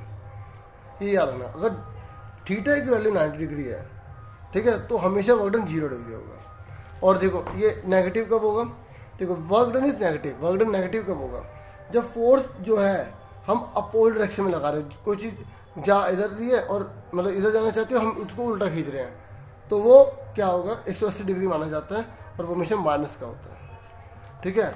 और ये कह रहा है work done is positive, work done तब पॉजिटिव होगा जब जिस दिशा में हम बल लगा रहे हैं उस दिशा में जा रही है, यानी कि थीटा की 0 डिग्री वैल्यू, ठीक है। आपको सर यहाँ पर फॉर्मूले में तो एफ और एस लिखा है, यहाँ पे कोस लिखा ही नहीं, ठीक है। ये मैंने इसलिए लिख दिया ताकि थोड़ा आपको नॉलेज मिल सके। अगर आप नहीं भी लिखोगे ना तो आपको रीजन लिखना पड़ेगा कि भाई ये जो है 90 डिग्री का बन रहा है, इसलिए यहाँ पर वर्क डन 0 होगा, ये लाइन आपको लिखनी पड़ेगी, ठीक है। तो देखो मैंने आपको बताया ना कार्य क्या क्या हो सकता है, कार्य पॉजिटिव हो सकता है, कार्य नेगेटिव हो सकता है, ठीक है, नेगेटिव हो सकता है, और कार्य जो है वो 0 भी हो सकता है, ठीक है।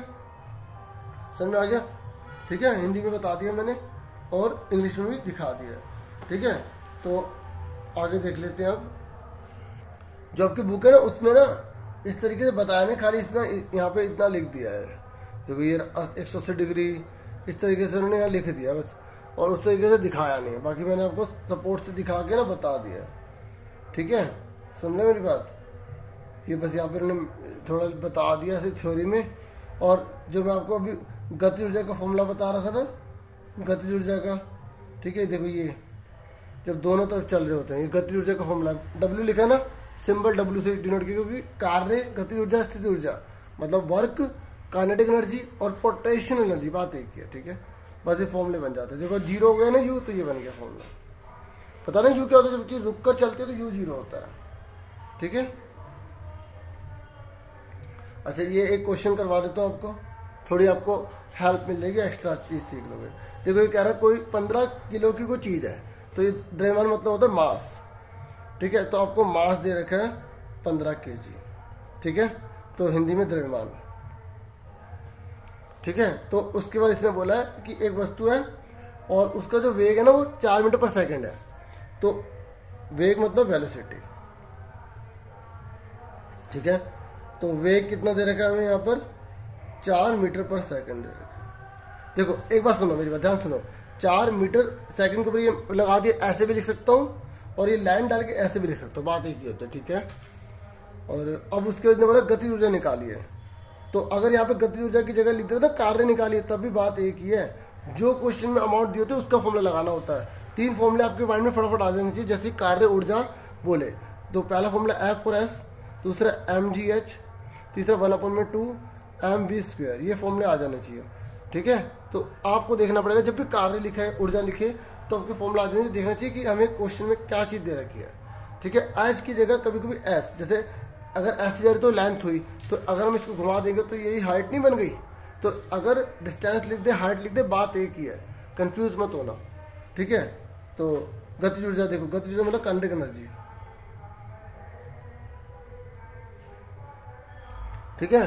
तो 1/2 mv², 1/2 m कितना दे रखा है, m दे रखा है 15, ठीक है। ये देखो 15 दे रखा है, और v कितना दे रखा है 4, 2 बार लिख लेंगे क्योंकि पावर यहाँ पे 2 दे रखी है, ठीक है। तो 2 से कट गए तो 4 दूनी 8 और 15 8 कितना हो गया 120 हो गया, ठीक है। अब देखो एग्जाम में ना कभी कभी कौन सा क्वेश्चन पूछ लेता है, मैं आपको दिखाता हूँ, ठीक है। आपको ना अच्छे से पता होना चाहिए क्योंकि एग्जाम में क्वेश्चन आया हुआ है। देखो मैं किसी भी क्वेश्चन के लिए ये गारंटी नहीं देता, मेरी कोशिश है कि मैं अपना बेस्ट दे पाऊँ, ठीक है। बाकी आप अच्छे से और भी तैयारी कीजिएगा, ठीक है, बहुत अच्छे से तैयारी कीजिएगा हर जगह से जहाँ से भी आपको मिले नॉलेज, ठीक है। तो जैसे ये क्वेश्चन है, ये कह रहे हैं कि सुमा है वो स्विमिंग कर रही है पौंड में, तो क्या उसके द्वारा कार्य हुआ या नहीं हुआ, ठीक है, हुआ क्योंकि वो जा रही है, ठीक है। और ये एक डोंकी है, वो लोड लेकर जा रहा है, अपनी डोंकी गधा है, ठीक है, और गधे के ऊपर सामान पड़ा हो, तो क्या कार्य होगा, वो 90 डिग्री एंगल बनेगा तो कार्य नहीं होगा। तो ठीक है, अभी मैंने कंसेप्ट बता दिया ना, तो अपने बताओ कार्य हुआ या नहीं हुआ, ठीक है। इस तरीके से हिंदी में बता दिया, बुक आपके पास होगी तो आप इसे खोल के देखना, ठीक है, ओके। देखो जैसे यहाँ पर एक क्वेश्चन आप देख रहे हैं, ये लिखा है कि काइनेटिक एनर्जी, ठीक है, में एक ऑब्जेक्ट का मास m है और उसकी वेलोसिटी इतनी है, ठीक है, और उसकी एनर्जी इतनी दे रही है 25 जूल। तो ये कह रहा है कि काइनेटिक एनर्जी कितनी होगी, ठीक है, काइनेटिक एनर्जी कितनी होगी, ठीक है। हिंदी में क्वेश्चन दिखा देता हूँ आपको, ठीक है। हिंदी में क्वेश्चन क्या है, जैसे क्वेश्चन दे रखे हैं, ये कह रहा है 5 मीटर पर सेकंड के वेग से गतिशील किसी m द्रव्यमान की वस्तु की गति ऊर्जा 25 जूल है। देखो आपको गति ऊर्जा दे दी, यहाँ आपको वेग दे दिया, और आपको जो है ना द्रव्यमान m दे दिया। तो अगर यदि इसके वेग को दुगना कर दे जाए तो इसकी गति ऊर्जा कितनी हो जाएगी, यदि इसके वेग को 3 गुना कर दिया जाए तो इसकी गति ऊर्जा कितनी होगी। तो इस तरीके के क्वेश्चन ना घुमा घुमा के कुछ भी पूछ लेता है। तो आपको क्या करना है, देखो किसी वस्तु को हम स्पीड किसी वस्तु की बढ़ा सकते हैं, घटा सकते हैं, लेकिन उसका वजन तो उतना ही रहेगा ना, जब तक उसमें से कम नहीं करेंगे, हाँ या ना। तो आप क्वेश्चन में पहचान लीजिए, गतिज ऊर्जा लिखा है, काइनेटिक एनर्जी लिखा हुआ है ना, बुक का क्वेश्चन है, इंटेक्स का क्वेश्चन है, आप देख लेना। तो आप खुद सोचिए डियर स्टूडेंट्स, जो चीज़ दी है उसी का फॉर्मूला आपको लगाना है, ठीक है। तो आपको गतिज ऊर्जा, ठीक है, काइनेटिक एनर्जी शॉर्ट में लिख रहा हूँ, काइनेटिक एनर्जी क्या होता है फॉर्मूला 1/2 mv² होता है, ठीक है। तो गतिज ऊर्जा कितनी दे रखी है आपको, 25 दे रखी है, तो यहाँ आपने 25 लिख दिया। 1/2 m कितना आपको m दे रखा है, v कितना दे रखा है आपको, v दे रखा है 5, ठीक है। तो यहाँ हमने 5 × 5 2 बार लिख लिया। अब इन सबको उधर ले गए, 2 डिवाइड वाला मल्टीप्लाई, और 5/25 नीचे चला गया, तो 25 से 25 कट गया, 2 आ गया। तो m जो है हमारा, जो m है, ठीक है, m मतलब मास, मास हमारा कितना आ गया, 2 किलोग्राम आ गया, ठीक है। अब इसने क्वेश्चन क्या पूछा है, इसने बोला है कि अगर वेग को डबल कर दो, ठीक है, तो न्यू सिचुएशन आ गई। तो न्यू सिचुएशन, भाई m तो हमारा उतना ही रहेगा, मास 2 किलोग्राम, हमारा वेलोसिटी कितनी हो गई, हमारी वेलोसिटी देखो, हमारा वेग कितना हो गया, हमें द्रव्यमान तो उतना ही है ना हमारा वेग, वेलोसिटी कितनी है, इसने बोला जितनी है उसको डबल कर दो। तो वेलोसिटी कितनी थी हमारी, थी 5, कितनी थी 5, तो इसने बोला इसका डबल कर दो। 5 का डबल कितना होता है, 5 का डबल हमारा होता है 10। तो ये कह रहा है काइनेटिक एनर्जी निकालिए, तो देखो फॉर्मूला वही रहेगा 1/2 mv²। तो यहाँ पे हम 1 डाल देते हैं हल्का सा, क्योंकि ये नया है। 1/2 m कितना है हमारा 2, और v हमारा कितना है 10 × 10, तो 2 से 2 कट गया, और कितना आ गया 100 जूल, यो इस तरीके से, ठीक है। तो अब पता है मैं आपको क्या, ये इसके जरिए क्या बताना चाहता हूँ, एग्जाम में ये क्वेश्चन ऐसे भी पूछ लेता है कि अगर गतिज ऊर्जा जैसे 25 जूल दे रखी है, ठीक है, तो वो क्वेश्चन में बोलेगा कि अगर किसी के वेग को डबल कर दे जाए तो काइनेटिक एनर्जी पर क्या इफेक्ट पड़ेगा, बताओ। अगर, पहले मैं इंग्लिश में बोलता हूँ, अगर किसी की वेलोसिटी को हमने डबल कर दिया, देखो वेलोसिटी को डबल कर दिया, देखो इधर यहाँ पर कितनी थी 5, यहाँ कितनी होगी 10, ठीक है। तो एग्जाम में ऐसा आता क्वेश्चन कि अगर किसी की वेलोसिटी को 5 से 10 कर दिया जाता है, या हमने डबल कर दिया, क्या कहते हैं डबल, तो काइनेटिक एनर्जी पे क्या इफेक्ट पड़ेगा। तो आप देखेंगे ये जो 25 है ना, तो अगर हम इसको डबल कर देते हैं वेलोसिटी को, तो ये 100 हो जाएगी, समझ? तो आपने क्या नोटिस किया? आपने नोटिस किया कि जब भी हम वेलोसिटी को डबल करते हैं तो काइनेटिक एनर्जी 4 फोल्ड हो जाती है, 4 गुना हो जाती है। 25 को तो कुछ 4 गुना। ठीक है, ऐसा क्वेश्चन एग्जाम में बहुत बार हुआ है। अब एक बार हिंदी में सुन लीजिए। अगर आपसे ये बोला जाता है कि अगर वेग दुगना हो जाता है, जैसे 5 से 10 हो गया, ठीक है, तो गतिज ऊर्जा पर क्या प्रभाव पड़ेगा? तो आप बता देंगे, जैसे यहाँ पे 25 से आप देखेंगे 100 हो गया तो 4 गुना हो गया। तो आपको क्या याद रखना है? अगर वेग डबल होता है, वेग यानी कि वेलोसिटी डबल होती है, तो जो मास है, मतलब काइनेटिक एनर्जी है, मास नहीं काइनेटिक एनर्जी, वो 4 गुनी हो जाएगी। और अगर ये ट्रिपल होगा तो कितनी हो जाएगी? 9 गुनी। इसका स्क्वायर कर देंगे। क्या कर देंगे? इसका स्क्वायर कर देंगे। ठीक है, समझ में आ गई आपको? क्लियर हो गया अच्छे से? तो इस तरीके से आप कर लेना। अब हम आगे देख लेते हैं फटाफट। देखो, पहले मैं आपको ना जो 7वां पेज मैंने पहले आपको दिखा देता ना, वो 7वें पेज का जो है ना, वो 50 नंबर के क्वेश्चन का था। ठीक है, तो 50 नंबर क्वेश्चन में आपको यहाँ पे पहले ना केस स्टडी आएगी। आपको पता ना, जो आपका 14 और जो 15 है, सेक्शन सी में आपके ना केस स्टडी आएगी। तो 15 में ना ये एक पूरा इन्हें समझा रखा है कि 1000 वोट होते हैं, वो 1 किलोवाट के बराबर होते हैं। तो ये कह रहा है कि आपको ना एक घर का, ठीक है, बिल निकालना है। बिल, ठीक है, कि टोटल कितनी यूनिट उसने यूज करी है। बिल अगर होगा ना तो रुपए दे देगा कि 1 यूनिट के 4 रुपए, तो गुणा कर देगा। लेकिन यहाँ पर हमें वो नहीं दे रखा कि कितने रुपए है। हमें यहाँ पर सिर्फ इतना पूछा है कि कितनी यूनिट जो है ना मार्च के महीने में यूज हुई है।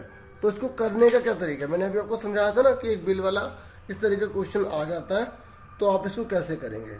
देखो, आपको जो पावर दे रखी है ना, वो 10 वोट एक बल्ब की है, तो 10 बल्ब की कितनी होगी? 100 हो गई। ठीक है, तो आप सबसे पहले पावर लिखेंगे, पावर ऑफ 10 बल्ब। ठीक है, 10 बल्बों की शक्ति कितनी है? 10 volt multiply 10 is equal to में 100 आ गया। और हमें हमेशा किस में चाहिए होता है? किलोवाट में। तो इसको हम 1000 से डिवाइड कर देंगे, तो ये कितना हो गया? 0.1 किलोवाट। समझ में आ गई? अब एक दिन में कितने घंटे चलता है? 10 घंटे चलता है। ठीक है, टाइम इज इक्वल टू कितना दे रखा है? 10 आवर्स। ठीक है, डेली समय कितना दे रखा है हमें? 10 घंटे रोज। ठीक है, तो एक दिन में कितनी यूनिट हो गई? एक दिन में कितनी यूनिट हो गई? तो एनर्जी कितनी आ गई? एनर्जी मतलब ऊर्जा। ठीक है, तो ये कितना? 1 डे में। एक दिन में कितनी है? एक दिन में कितनी है? तो कैसे निकालते हैं? इन दोनों को मल्टीप्लाई कर देते हैं ना, अभी सीखा था ना हमने। तो 0.1 मल्टीप्लाई कितना? 10। तो इसको मल्टीप्लाई करें तो 1.0 हो जाएगा। ठीक है, देखो आपको रफ में बता देता हूँ। देखो, 0.1 को 10 से मल्टीप्लाई करोगे तो पॉइंट हट के नीचे 10 आ गया। 10 से 10 कट के तो 1 ही तो बचेगा। ठीक है, इसलिए जब मल्टीप्लाई कर लो, 10 को 1 से मल्टीप्लाई करो 10, तो 0.1 के बाद यहाँ लग गया 1.0। ठीक है, तो ये 1.0 यूनिट आ गई। ठीक है, तो हमें बोला मार्च में, तो मार्च में कितने डेज होते हैं? मार्च में कितने डेज होते हैं? 31 होते हैं ना। तो इससे बोला ना, the electrical energy consumed in the month of March. तो पूरे मार्च के महीने में कितनी ऊर्जा जो है ना व्यय हुई है, खर्च हुई है। पहले इंग्लिश में लिख देते, द इलेक्ट्रिकल एनर्जी। 11 चैप्टर से है, तो उसमें जो क्वेश्चन दे रखे ना एग्जाम्पल, और जो बुक के क्वेश्चन है वो कर लेना एक बार। ठीक है, और देखो 5 चैप्टर सारे आ रहे हैं और काफ़ी अच्छा स्कोर कर सकते हैं। मैंने बहुत सारी वीडियो बना रखी है, आप उन्हें देख लेना। ठीक है,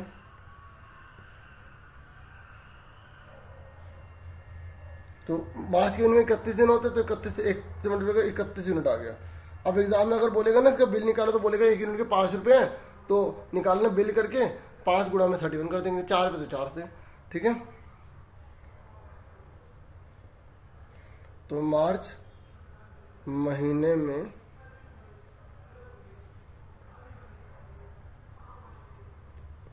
उपभोग की गई विद्युत ऊर्जा।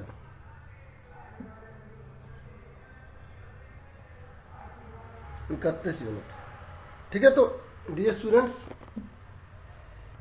तो मैंने आपको ना अभी पहले जो है ना कौन सा क्वेश्चन करवा दिया है, ये अभी मैंने आपको पहले केस स्टडी वाला करवा दिया है 15। ठीक है, तो ये 15 पहले आ गया था ना, इसी वजह से अब हम वापस चलते हैं आगे जो हम कर रहे थे। ठीक है, तो मैंने आपको छठा करवा दिया था। ठीक है, और ये जो था 15 का पार्ट था, ये मैंने करवा दिया। जो बच्चे पूरा देख रहे हैं उन्हें समझ में आ जाएगा। अब उसके बाद देखिए थर्ड पेज पर आ जाइए। ठीक है, पेज नंबर 3 पे तो ये कह रहा है name 2 factor on which the work done on a body depends. ये कह रहा है कि 2 वो फैक्टर्स बताइए जिस पर हमारी बॉडी, जो भी हम काम करते हैं ना, जिस पर डिपेंड होता है। आप बताइए वो कौन कौन से फैक्टर हैं, ठीक है, जिस पर वर्क डन डिपेंड होता है। तो 2 ही चीजें होती हैं। पहला कौन सा होता है फोर्स, दूसरा कौन सा होता है डिस्प्लेसमेंट। ठीक है, एक होता है बल, ठीक है, और दूसरा होता है कार्य और विस्थापन। ठीक है, ये जो है ना, ये है छठा चल रहा था छठा, तो छठे में ए और बी पार्ट हो गए थे। उसके बाद ऑप्शन में था, उसकी जगह ये कर सकते हो। ठीक है, उसके बाद नेक्स्ट पर आ जाओ। अब हम करेंगे 7वां क्वेश्चन, और जो मैंने अभी आपको लिखा ना फोर्स और डिस्प्लेसमेंट, आप सपोर्ट में देखेंगे ना, जैसे 2 मार्क्स का है, तो आप ये थोड़ा एक्सप्लेन करना चाहिए, कर सकते हैं। ये रहा, ठीक है, बुक में ये ना, ठीक है, सपोर्ट में इस तरीके से काफी अच्छा दे रखे हैं। ठीक है, चलो उसके बाद अब 7 क्वेश्चन पर आ जाइए। तो 7 क्वेश्चन में हमें यहाँ बोला गया है कि एक रॉकेट है, is moving up with velocity v, वो v वेलोसिटी से जा रहा है और काइनेटिक एनर्जी k1 है। ठीक है, if the velocity of the rocket is suddenly tripled, देखो आ गया ना, मैंने आपको समझा दिया था इसकी जैसा एक्स्ट्रा क्वेश्चन। अब आपको बताना कि अगर वेलोसिटी जो है वो ट्रिपल हो जाती है तो काइनेटिक एनर्जी जो है वो k2 हो जाएगी। अब हमें क्या पता कितनी होगी। ठीक है, तो ये कह रहा है रेशियो निकालो दोनों काइनेटिक एनर्जी का। तो आप मुझे बता सकते हैं कि अगर काइनेटिक एनर्जी कितनी होगी अगर वेलोसिटी जो है वो ट्रिपल हो जाएगी, तो 9 गुनी हो जाएगी। ठीक है ना, और मैंने भी आपको समझाया था। अब इसको देखो करना कैसे है। ठीक है, 7वां क्वेश्चन ऐसे कुछ भी दे सकता है। तो देखिए आपको ये पता है कि जो रॉकेट उसका वजन तो उतना ही रहेगा ना, तो मास ऑफ रॉकेट। ठीक है, इस वीडियो से केवल अंडरस्टैंडिंग लो और जितना गेन उठा सकते हो उठाना। ठीक है, तो कितना है वो हमने एम ले लिया। ठीक है, मास ऑफ रॉकेट मतलब जो रॉकेट है, ठीक है, मैं पूरी कोशिश कर रहा हूँ कि मैं काफ़ी सिखा सकूँ। ठीक है, रॉकेट का द्रव्यमान इतना है। अब इसने बोला है कि इसकी वेलोसिटी v है। ठीक है, वेग कितना है, वेग कितना v है। ठीक है, वेग मतलब इंग्लिश में वेलोसिटी। ठीक है, और काइनेटिक एनर्जी कितनी है, इसने बोला काइनेटिक एनर्जी को k1 ले लो। ठीक है, काइनेटिक एनर्जी, ठीक है, गतिज ऊर्जा। तो इसने बोला k1 ले लो, k1 लिख लिया, और फॉर्मूला क्या होता है 1/2 mv², m वही रहेगा, v ये लिख दिया। ठीक है, अब उसके बाद सेकंड, ये सिचुएशन फर्स्ट थी। ठीक है, अब सेकंड सिचुएशन में क्या बोला उसने बोला कि जो वेलोसिटी है वो ट्रिपल्ड हो जाएगी। ठीक है, तो अब आप मुझे बताइए मास तो वही रहेगा ना, मास ऑफ रॉकेट तो वही रहेगा ना, जो रॉकेट है उसका जो द्रव्यमान है डियर स्टूडेंट्स वो तो वही रहेगा, जो वजन है उसका थोड़ी चला जाएगा कहीं द्रव्यमान जो है। ठीक है, रॉकेट का द्रव्यमान वो हमारा एम है और एम ही रहेगा। ठीक है, समझ में आ गई। उसके बाद वेलोसिटी कितनी लिखेंगे बताओ, यहाँ पर वेलोसिटी v थी और v है। ठीक है, ये मानिए, और यह वेलोसिटी मतलब वेग, तो वो इसने बोला है क्या लेना है हमें, वेलोसिटी जो ट्रिपल्ड हो गया, क्या हो गया ट्रिपल्ड, 3 गुना बढ़ गया। ठीक है, तो ये हमने v1 नाम दे दिया। ठीक है, तो 3 गुना होगा, तो जितना अभी है उसका 3 गुना 3 से मल्टीप्लाई कर देंगे, तो काइनेटिक एनर्जी क्या आ गई,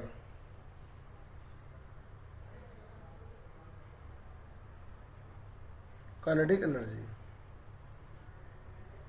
काइनेटिक एनर्जी का सिंबल यहाँ पर हमें क्या दिया गया, K2, तो हमने ब्रैकेट में K2 लिख दिया। तो क्या फॉर्मूला तो वही रहेगा ना, एम वी स्क्वायर। तो यहाँ v कितना लेना है, v1 लेना है, क्योंकि यहाँ पे हमने नया ले रहे हैं ना। अब पुट कर दो 1/2, एम की जगह तो एम ही रहेगा, और v की जगह कितना है, v1 की जगह कितना है 3v, v1 है ना ये।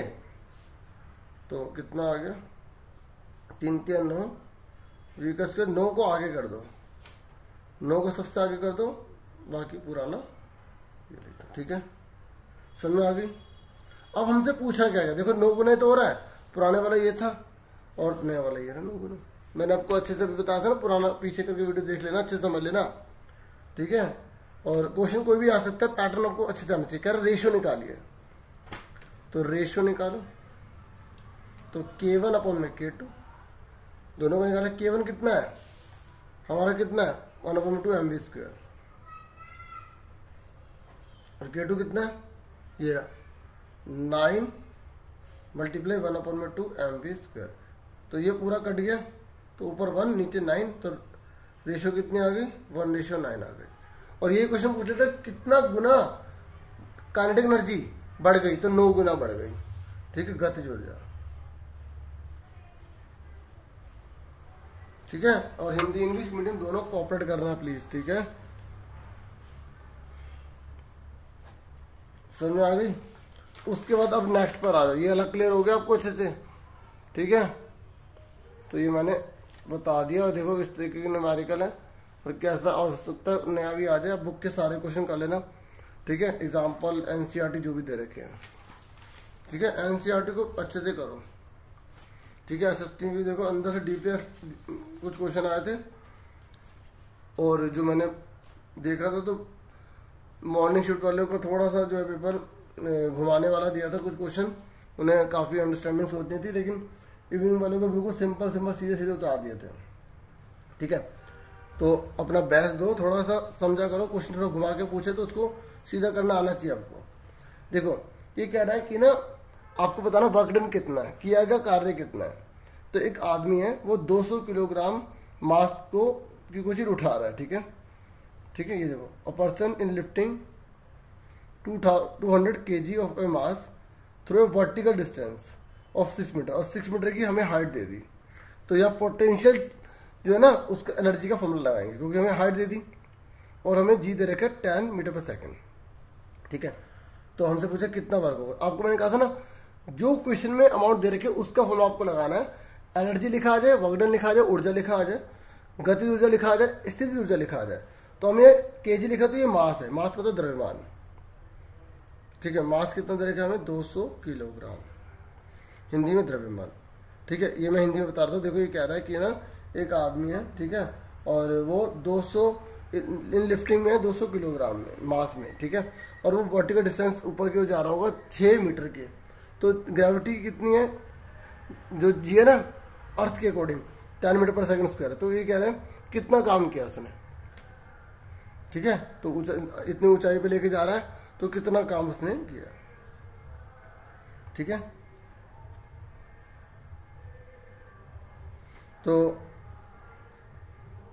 हमें हाइट कितनी दे रखी है यहाँ पे, इसका सिंबल क्या होता है एम, इसका सिंबल कितना एच।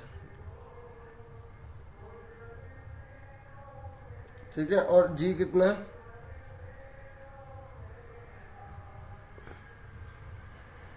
ठीक है, ऊंचाई बोलते हैं इसको।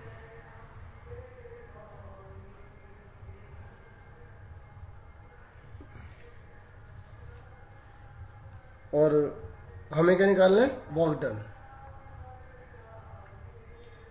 ठीक है, किया गया कार्य। देखो अगर किया गया कार्य लिखा है क्वेश्चन में, तो किया गया कार्य लिखेंगे। अगर स्थिति ऊर्जा लिखा होता तो स्थिति ऊर्जा लिख देते, बात एक ही है। तो एम जी एच फॉर्मूला लगा देंगे। एम कितना दे रखा है हमें 200, जी कितना दे रखा है हमें 10, और एच कितना दे रखा है 6। तो 6 × 12, तो 1 2 3। ठीक है, 12,000 हमें जूल आ गया हमारा। अब इसको किलो जूल में बदलना है, तो आप इसको 1000 से डिवाइड कर दोगे तो किलो जूल में आ जाएगा। तो 12 किलो जूल। ठीक है, समझ में आ गई। अब उसके बाद देखो हमारा है सेक्शन बी। सेक्शन बी में बोला गया है, देखो अब 8th क्वेश्चन है। ठीक है, तो सेक्शन में बोला गया कि नेम द बॉडी, उस बॉडी का नाम बताइए which approves the nomenclature of element and compounds. ये कह रहा है कि नोमेनक्लेचर मतलब पता है क्या होता है? नाम पद्धति, मतलब नाम देने की प्रक्रिया। तो ये कह रहा है कि बताइए वो कौन सी संस्था है जो तत्वों और यौगिकों का नाम बताती है। तत्वों और यौगिकों के नाम तय करती है, तो वो कौन सी है? IUPAC। ठीक है ना, पता ना आप सबको। तो इसका आंसर आपको IUPAC लिखना है। और इसकी जो है कभी कभी फुल फॉर्म भी बोल देता है, और आपको पता होना चाहिए चैप्टर नंबर 3 में। ठीक है, चैप्टर नंबर 3 में हमें दे भी रखा है, ये देखो यहाँ देखो, ये रहा IUPAC। ठीक है, इसकी फुल फॉर्म भी आपको आनी चाहिए, ये लिखी international union of pure and applied chemistry. और किस प्रकार से एलिमेंट के सिंबल का नेम दिया जाता है, तो आप बता देना सबसे पहले, जैसे उनके कलर के बेस पर, ठीक है, जिस जगह पे वो मिलते थे उसके बेस पर उनके नाम लिखने शुरू कर दिए। बाद में जितने भी सब एलिमेंट्स हैं उनके नेम जो IUPAC डिसाइड करता है। ठीक है, और अगर किसी के नेम में 2 लेटर आ रहे हैं जैसे A और L, तो दोनों कैपिटल में लिखेंगे, A लिखेंगे फिर L लिखेंगे। ठीक है, ये शॉर्ट में लिखेंगे। ठीक है, तो ये हो गया। तो एक आंसर क्या आ गया? IUPAC। ठीक है, फुल फॉर्म भी मैंने दिखा दी, और इंग्लिश में भी वही है, हिंदी में भी वही है। उसके बाद ये कह रहा है कि the symbol of sodium is written as Na। ये कह रहा है जो सोडियम है ना, उसका जो सिंबल है वो N लिखा जाता है, S नहीं लिखा जाता। ऐसा क्यों? ठीक है, ऐसा क्यों है? क्योंकि ना ये नाइट्रियम से डिराइव हुआ है, ये देखिए। ठीक है, और पोटेशियम का सिंबल K इसलिए क्योंकि वो कैलियम से लिया गया है। ठीक है, इसलिए। उसके बाद अब ये आप हिंदी मीडियम वाले हिंदी में देख लेना। ठीक है, ये आपकी टेबल होगी ना, इससे ऊपर ही आपको बना होगा। ठीक है, यहाँ से स्टार्ट है, इसके बाद। ठीक है, अब आगे देखो, ये कह रहा है name one element which form diatomic molecule and one which form tetra atomic molecule. देखो ये आ जाता है, देखो जिसमें 2 एटम होते हैं उसे डायो कहते हैं। ठीक है, और जिसमें 4 होते हैं उसे टेट्रा कहते हैं। ठीक है, देखो ये वाले, ये परमाणुकता किसे कहते हैं? एग्जाम में आ जाता है, परमाणुकता किसे कहते हैं? परमाणुकता। एटमोसिटी किसे कहते हैं? ठीक है, एग्जाम में 1 नंबर का पूछ लेता है। तो देखो इन सब में 1 एटम होता है, मोनो एटम मतलब 1 एटम है, 1 परमाणु है। इसमें 1, इसमें 2, इसमें 2, द्विपरमाणु, इसमें 4। तो इसने बोला कि आपको एक डायो का बताना है, एक टेट्रा का बताना है, तो कोई से बता दो। ठीक है, समझ में आ रहा है आपको? देखो ये चीज आ भी जाती है, ये कि एटमोसिटी किसे कहते हैं, कि एक मॉलिक्यूल में कितने एटम है ना, वो उसकी एटमोसिटी कहलाती है। ठीक है, एक अणु के अंदर कितने परमाणु हैं, ठीक है, वो उसकी परमाणुकता कहलाती है। ठीक है, तो ये आपको मैंने बता दिया। ठीक है, उसके बाद आगे आ जाइए। ठीक है, बता दोगे ना, बहुत कोई द्विपरमाणु 1 परमाणु का पूछेगा, कभी कभी ये लिख देगा कि आर्गन में कितने होते हैं, 1 होता है, हीलियम में कितने होते हैं, 1 होता है, इस तरीके से। ऑक्सीजन में कितने होते हैं, 2 होते हैं। ठीक है, उसके बाद नेक्स्ट क्वेश्चन इसने बोला है कि आपको 3 फिनोमेना बताना है यूनिवर्सल ऑफ ग्रेविटेशन की। ठीक है, और उसको जस्टिफाई भी करना है। तो देखो ये जो गुरुत्वाकर्षण नियम है ना, 10 चैप्टर, तो आपको पता है ना 10 चैप्टर आधा जो है आपका डिलीटेड है। ठीक है, तो आपका आधा ही आ रहा है, और जिसको नहीं पता वो अच्छे से जान ले कि कहाँ तक उसको पढ़ना है। ठीक है, यहाँ तक ही करना है उसको, यहाँ तक। ठीक है, तो यहाँ पर इसने जो ग्रेविटेशन के बारे में पूछा है। ठीक है, तो ये है इम्पोर्टेंस, ये फिनोमेना, ये आपको बताना है। ठीक है, ठीक है, कि जो धरती है उससे हम बंधे हुए हैं। ठीक है, हमें बांधे रखती है। चांद जो होता है वो धरती का चक्कर लगाता है, सूरज जो है, ठीक है, और उसके बाकी सारे जो ग्रह चक्कर लगाते हैं, और जो चंद्रमा, ठीक है, किस प्रकार से जो टाइड्स आती है ना, वो सब इसी वजह से होता है। ठीक है। और यूनिवर्सल लॉ ऑफ ग्रेविटेशन भी एग्जाम में पूछ लेता है, तो ये भी आपको अच्छे से आना चाहिए, ठीक है।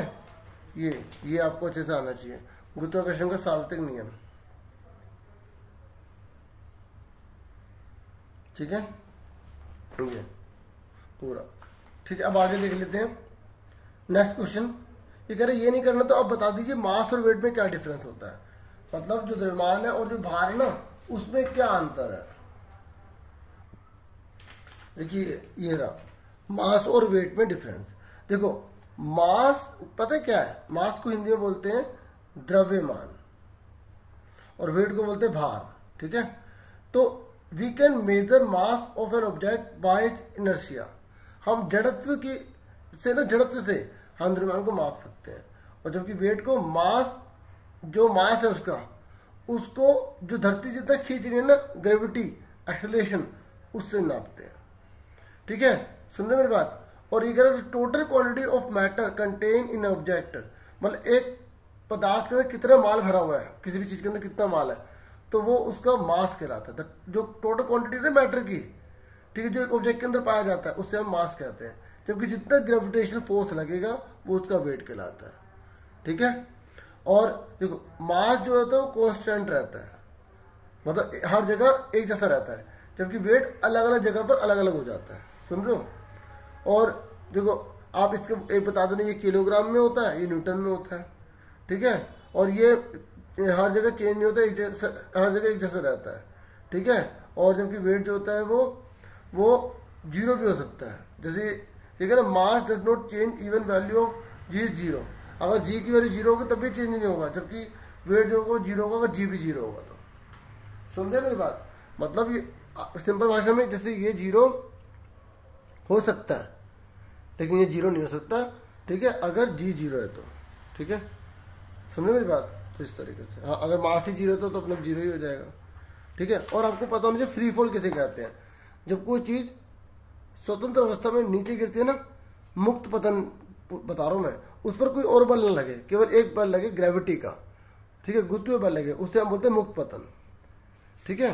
और देखो ये किस तरीके से न्यूटन को किलोग्राम में बदलते हैं, ठीक है। और 10 चैप्टर की जो वीडियो है ना वो आप देख लेना, मैंने हाफ बना रखी है, उसमें काफी आपकी हेल्प हो जाएगी, कुछ न्यूमेरिकल उसमें बता रखे हैं, ठीक है। अब देखो ये पूछ रहा है, इस तरीके का क्वेश्चन भी आ रहा है कि ये 10 चैप्टर से है, ये कह रहा है कि ग्रेविटेशनल फोर्स मतलब गुरुत्वीय बल, ठीक है, दो ऑब्जेक्ट के बीच में, ठीक है, तो क्या फर्क पड़ेगा अगर उन दोनों के बीच का मास जो है ना वो डबल हो जाए। देखो सबसे पहले ना आपको इसका फॉर्मूला पता होना चाहिए, ये भी 10 चैप्टर से ही है, ठीक है। और 10 चैप्टर आधा आ रहा है, ठीक है, मैं आपको दोबारा से बता रहा हूँ कि आधा आ रहा है वो, ठीक है। क्वेश्चन नंबर 10 है, तो आपको फॉर्मूला पता होना चाहिए जी एम फिर छोटा एम बटे में, ठीक है, आर का स्क्वायर, ठीक है, या डिस्टेंस का स्क्वायर आप बोल सकते हैं, ठीक है, ठीक है। मैं डी ही लिख देता हूँ, ठीक है, डिस्टेंस का स्क्वायर, ये आप देख सकते हैं, ये रहा, ठीक है। एम मतलब कोई भी चीज बड़ी है, छोटा मतलब जो कोई छोटी चीज है वो। तो देखो ये क्या कह रहा है, ये कह रहा है इस क्वेश्चन को करने के लिए आपको फॉर्मूला याद होना चाहिए। अब वो कह रहा है कि अगर मास को हमने किसी एक ऑब्जेक्ट के मास को डबल कर दें तो फोर्स पर क्या प्रभाव पड़ेगा, फोर्स पर क्या प्रभाव पड़ेगा। खुद सोचो कि हमने क्या करा, दोनों में से किसी एक को डबल कर दिया। देखो एफ वही रहेगा, एफ में कोई चेंज नहीं हुआ, जी वही रहेगा, जो एम है एम को हमने डबल कर दिया मान लो, ठीक है। और जो एम है ये हमने वही रख दिया, बटे में डी का स्क्वायर वही रख दिया। अब इसको, ठीक है, अब इन दोनों को आपस में देखो कि क्या चेंज आ रहा है, सिर्फ दो ही तो बढ़ रहा है। मेरी बात समझ में आ रही है कि हमने अगर एम को डबल किया तो फोर्स भी डबल हो गया। देखो कैसे, ये जी एम बटे में डी का स्क्वायर, हमने इसके भार ये दो भार कर दिया, तो ये पुराने वाले की तरह तो है। देखो ये पुराने वाला जो है ये सेम ही तो है, तो ये दो एक्स्ट्रा आ गया तो ये डबल ही तो हो रहा है एफ। तो कहने का मतलब है कि अगर हमने दोनों में से किसी एक को डबल किया तो एफ भी डबल हो जाएगा, ठीक है। और आगे क्या कह रहा है, ये कह रहा है अगर डिस्टेंस ऑब्जेक्ट की डबल हो जाए, देखो डिस्टेंस अगर डबल हो जाएगी तो पता है क्या होगा, फोर्स 4 गुना कम हो जाएगा, 1/4 हो जाएगा। कैसे, देखो पहले पुराने वाला लिखो, एफ कितना दे रखा है, F G M M D का स्क्वायर। अब क्या एफ में आया जी एम एम, ये डी को इसने मतलब डबल कर दिया, तो डी की जगह 2d आ जाएगा, तो जी एम, ये बड़ा एम डाल लो, ठीक है, तो एम, तो ये 2 दूनी 4 हो गया।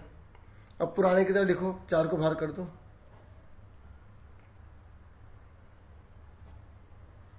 तो क्या चेंज आया इसमें और इसमें, क्या चेंज आया देखो, ये जो 4 था हमने बाहर कर दिया, तो इसमें और इसमें क्या चेंज आया, 1/4 आ गया।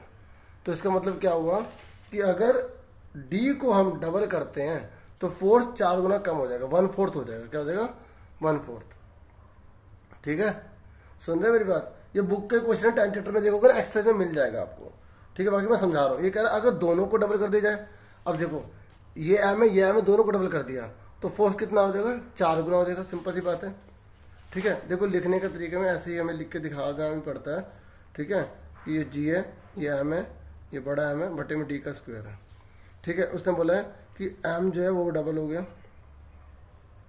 ठीक है, नेक्स्ट सिचुएशन में मैं एक बार ये करके देखा, नेक्स्ट सिचुएशन में क्या हुआ, ये m1 डबल हो गया और m2 भी जो है डबल हो गया।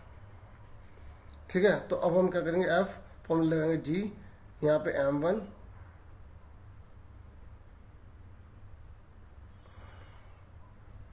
और ये m2 बटे में, देखो मैंने m1 m2 से माना है, तो ये 1 इधर कर रहा हूँ, ये 2 इधर कर रहा हूँ, तो d का स्क्वायर। ठीक है, तो अब देखो g वही रहेगा, m2 की जगह आएगा 2m, m1 की जगह आएगा 2m, d का स्क्वायर, तो 2 दूनी 4 बाहर आ गया।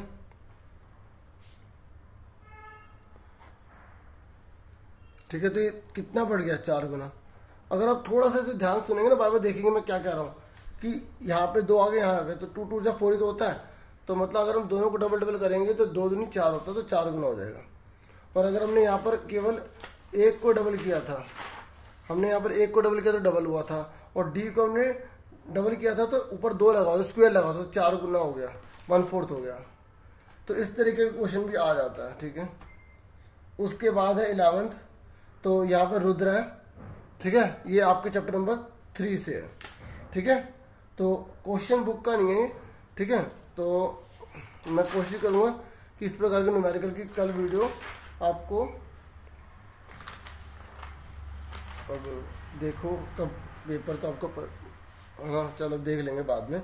अभी अब देखो, ये क्या, रुद्रा जो है वो 5 मोल कार्बन एटम के कंटेनर में लेता है, और आयुष जो है वो 5 मोल सोडियम के लेता है। ठीक है, दूसरे कंटेनर में। ठीक है, तो कंटेनर दोनों का वेट सेम है, तो ये कह रहा बताओ दोनों में से हैवी कौन हो जाएगा जब इसमें हम इस प्रकार का सामान डाल देंगे। उसके कह रहा compare the number of the atom in the both the containers, calculate and find result in both case. दोनों में आपको क्या करना है, कंपेयर करना है। ठीक है, और उसके बाद आपको calculate and find result in both cases, उसका आपको रिजल्ट पता लगाना है। देखिए यहाँ पर 5 मोल लिखा हुआ है।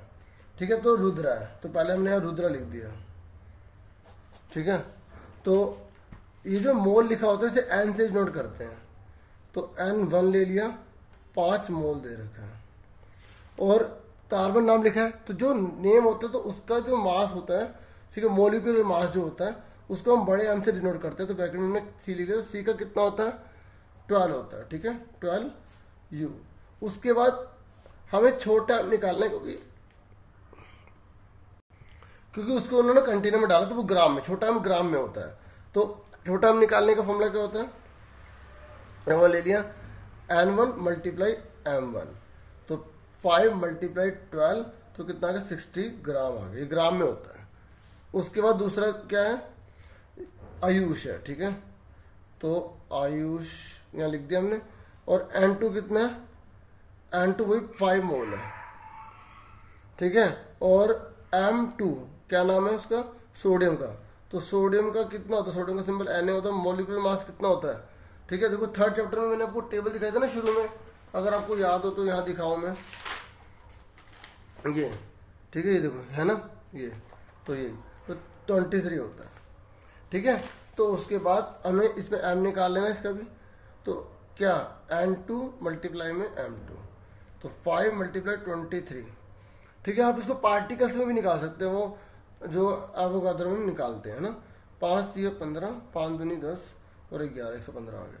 अब बताओ कौन किसका वजन ज्यादा होगा। ठीक है, किसका वजन ज्यादा होगा बताओ। ये 60 ग्राम का आ रहा है, ये 115 ग्राम का आ रहा है, तो इसका मतलब हुज कंटेनर इज हैवियर, बताइए। तो आपके लिखो आयुष।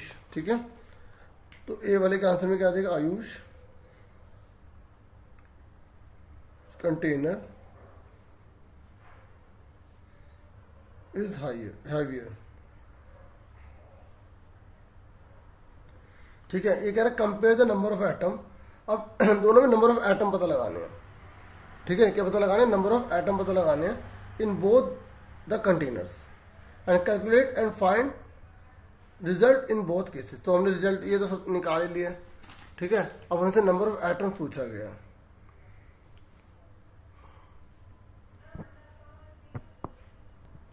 जब हमसे नंबर ऑफ एटम पूछा जाता है तो हम कैसे निकालेंगे, तो पहले हम निकालेंगे रुद्र। मैं रुद्र लिखा, आप थोड़ा सा डिटेल वगैरह खुद लिख लेना। ठीक है, रुद्र तो नंबर ऑफ एटम निकालिए। तो रुद्र की जो नंबर ऑफ एटम्स है, मतलब जो उसके पास चीज है, तो उसके कितने निकलेंगे। तो नंबर ऑफ एटम्स निकालने के लिए फॉर्मूला क्या होता है कि जितने मोल है, नंबर ऑफ मोल्स जितने हैं उसको एवोगाद्रो से मल्टीप्लाई कर देंगे। ठीक है, किससे मल्टीप्लाई कर देंगे, एवोगाद्रो से। और ये वैल्यू हमेशा फिक्स रहती है, याद रखना। ठीक है, हिंदी में बता देता हूँ, हमें परमाणुओं की संख्या पता लगानी है। परमाणुओं की जगह कणों की संख्या भी बोल देता है। ठीक है, परमाणुओं की संख्या पता लगानी है। तो आप लिखोगे मोलों की संख्या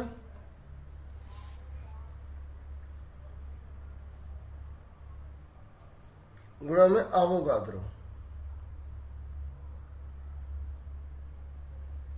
तो मोलों की संख्या कितनी है, देखो इसमें भी मोलों की संख्या 5 है और इसकी भी मोलों की संख्या 5 है ना। तो दोनों का आंसर सेम ही निकलेगा। एवोगाद्रो कितना था, 6.022। ठीक है, मल्टीप्लाई 10 की पावर 23। ठीक है, तो इसको मल्टीप्लाई करेंगे 40 10 40 111 10 की पावर 23 और पॉइंट इधर चला जाएगा तो 3.0110 10 की पावर 24 आ जाएगा। ठीक है, सेम यही चीज आप उसकी भी लिख देंगे, क्योंकि देखो इधर वाला कंपेयर नंबर ऑफ एटम्स, तो दोनों में नंबर ऑफ एटम जो है वो इक्वल है। ठीक है, लेकिन उसका ग्राम जो है वो ज्यादा है, उसका ग्राम जो है वजन कम है। ठीक है, उसके बाद नंबर ऑफ बोल कैसे आप बताओगे, एटम्स में नंबर ऑफ एटम तो दोनों में सेम है, लेकिन जो ग्राम की बात हो रही है, ठीक है, जो उसका जो मास है वो अलग अलग है। ठीक है, समझ में आ गई। इस तरीके से ये था। अब आ जाइए 12th क्वेश्चन पर। ये सेम लिखना है रुद्रा के साथ वैसे, क्योंकि दोनों के मोलों की संख्या तो सेम ही है ना। ठीक है, चलो उसके बाद नेक्स्ट ये कह रहा था given figure depict the atomic structure. ये देखो ये एटॉमिक स्ट्रक्चर बना हुआ है of N isotope of an element x. ये देखिए बना हुआ है, देखो इसमें कितने 2, इसमें कितने 1 2 3 4 5 6। ठीक है, टोटल कितने हो गए इसमें 8 हो गए। ठीक है, तो अब ये बोल क्या रहा है, the given figure depict the atomic structure of N isotope of an element x. ठीक है, right the following information about the element x. तो ये कह रहे इसके बारे में आप क्या इन्फॉर्मेशन गेट करते हैं, बताइए। पहला एटॉमिक नंबर ऑफ एक्स, बताइए इसका एटॉमिक नंबर कितना है इसका। तो देखो कितने इसमें इलेक्ट्रॉन है, 1 2 3 4 5 6 7 8। तो एटॉमिक नंबर इसका 8 आ जाएगा। ठीक है, ये मैं लिख नहीं रहा तो मैंने आपको बता दिया कि पहले वाले का आंसर कितना आ गया, 8 आ गया। ठीक है, उसके बाद इसने बोला है कि इसका वजन कितना है। तो प्रोटॉन को न्यूट्रॉन से जोड़ देंगे तो वजन आएगा 10 और 8 18 हो गए। ठीक है, अगर आपसे मास पूछ रहा है तो दोनों को आप ऐड कर दो, ये जो प्रोटॉन और न्यूट्रॉन है ना इसको ऐड कर दो। ठीक है, 18 आ गया। उसके बाद इसने बोला इसका नेम बताइए, इस एलिमेंट का नेम बताइए। तो देखो 8वें नंबर पर जो है वो कौन होता है। ठीक है, आपको वो बताना 8वें नंबर पर कौन होता है, ऑक्सीजन होता है। ठीक है, तो इसका आंसर क्या आ जाएगा, ऑक्सीजन हो जाएगा। ठीक है, टेबल आपको दिखाता हूं अभी, रुक जाओ। ऑक्सीजन, ठीक है, तो ये है, ये टेबल है ना। ठीक है, इस तरीके से इसमें ना जो क्वेश्चन है ना ये वाला और ये जो बुक का ये जो है, ठीक है, इस तरीके से देखो, ये वाला ये क्वेश्चन ये अच्छे से कर लेना ये, ठीक है। इसके जो है ना, मतलब ये कह लो 7 से लेकर 13 तक के सारे क्वेश्चन कर ही लेना इसके, जो चैप्टर नंबर 4 है, ठीक है। उसके लिए कह रहा है कि composition of the nuclear the two atomic species X and Y are given below. ये देखो दे रखा है, ये देखो मैं अभी बोल ही रहा था कि ये वाला क्वेश्चन देख लेना। देखो ये इस तरीके का क्वेश्चन है ना, और ये इसी तरीके से ये दे दिया। तो ये कह रहा है इनका मास नंबर बताइए, तो एक्स का मास क्या होगा, ठीक है। ये देखो ये और में है ओके, 12 क्वेश्चन का ही और में है। तो पहले का बोला मास नंबर क्या होगा, इसका मास नंबर क्या होगा। मास नंबर मतलब द्रव्यमान संख्या।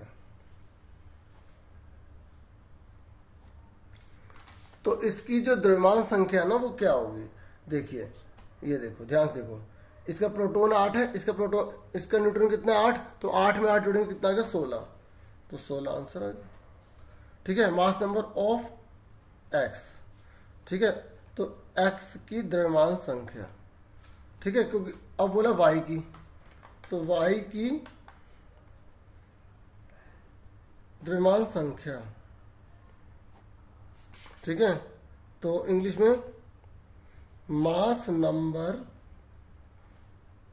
ऑफ वाई, तो कैसे निकालते हैं, प्रोटॉन और न्यूट्रॉन को जोड़ देते हैं। अभी हमने करा था ना ऊपर क्वेश्चन में, तो 8 और 10 कितने हो गए, 18 हो गए।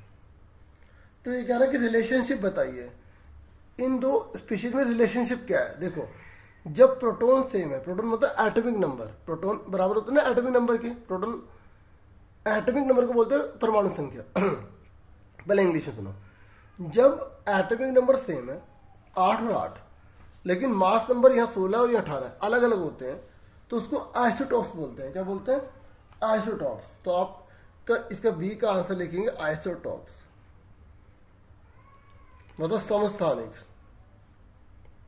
अब हिंदी में सुन लो, जब परमाणु संख्या समान होती है और द्रव्यमान संख्या अलग अलग होती है, तो उसको हम समस्थानिक कहते हैं, आइसोटॉप्स कहते हैं। और ये आप जब बुक खोलेंगे ना, तो ये आइसोटॉप्स का टॉपिक दे रखा होगा, और आइसोटॉप्स का एग्जांपल ये प्रोटियम, ड्यूट्रियम, ट्रिटियम याद रख लेना, और एक ये वाला और ये वाला। और इसके एप्लीकेशन ये इंपॉर्टेंट है, जैसे यूरेनियम जो आइसोटॉप है वो न्यूक्लियर रिएक्टर में यूज होता है, ठीक है। और जो आइसोटॉप है, आइसोटॉप मतलब समस्थानिक, ठीक है, ये कैंसर के इलाज के लिए काम करता है, कोबाल्ट। और गोटर जो गले में जो गलफड़ा हो जाता है, तो आइसोटॉप आयोडीन का काम करता है, ठीक है। हिंदी में देख लेना, चैप्टर 4 है, लास्ट पेज है, देख लेना, ठीक है। और आइसोटॉप का उल्टा होता है आइसोबार, ठीक है। इसमें क्या होता है, एटॉमिक नंबर जो है ना अलग होते हैं, ये लिखा, और मास नंबर इसके सेम होते हैं, ठीक है। एग्जाम्पल भी दे रखा है इसमें, ये लिखा है लास्ट में, ये पूरा पढ़ लो। एक ऐसे एटम एलिमेंट के जिनका मास नंबर सेम होता है और एटॉमिक नंबर अलग अलग होते हैं, उसको हम क्या बोलते हैं, आइसोबार बोलते हैं, मतलब समभारिक बोलते हैं, समभारिक, ठीक है। और अगर आपसे पूछ ले कि एटॉमिक नंबर किसे कहते हैं, तो बता देना कि किसी एटम के न्यूक्लियस में जो प्रोटॉन होते हैं, तो number of proton present in the nucleus of an atom is called atomic number, ठीक है। इसको जेड से लिखते हैं, जेड से, ठीक है। किससे लिखते हैं, जेड से। और मास नंबर किसे कहते हैं, the number of the sum of proton and neutron present in the nucleus of an atom is called mass number, ठीक है। ये लिखा, जो प्रोटॉन और न्यूट्रॉन है उसको जोड़ देंगे तो उसको हम बोलते हैं मास नंबर, ठीक है। समझ आ गई, ये आपको ध्यान में रखना है ये सब, ठीक है। और इसमें भी यहाँ पे मैं बता देता हूँ ये कि कितने एटम हैं, कितने एटम के न्यूक्लियस में कितने प्रोटॉन है, ठीक है। उसी को हम क्या बोलते हैं, एटॉमिक नंबर बोलते हैं, ठीक है। क्लियर हो गया। अब इसने पूछा आइसोबार बताइए, तो आइसोबार तो मैं आपको बता ही चुका हूं, यहां से यहां तक। संभारिक, ठीक है। तो संभारिक में आपको मैंने बता दिया, हिंदी में सुन लो कि किसी तत्व के परमाणुओं में, ठीक है, अगर द्रव्यमान संख्या समान होती है और परमाणु संख्या अलग अलग होती है तो उसको हम समभारिक कहते हैं। ठीक है, समझ में आ गई। उसके बाद नेक्स्ट है ये 13 क्वेश्चन है। ये कह रहे what is the maximum number of the electron. अब देखो 13 देख लो फटाफट, क्वेश्चन नंबर 13। ठीक है, ये कह रहा है कि आप बताइए कि what is the maximum number of electron that can be accommodated in the M shell of an atom. मैंने आपको बताया था ना कि एक के शेल होती है, फिर एल होती है, फिर एम होती है, फिर एन होती है ना।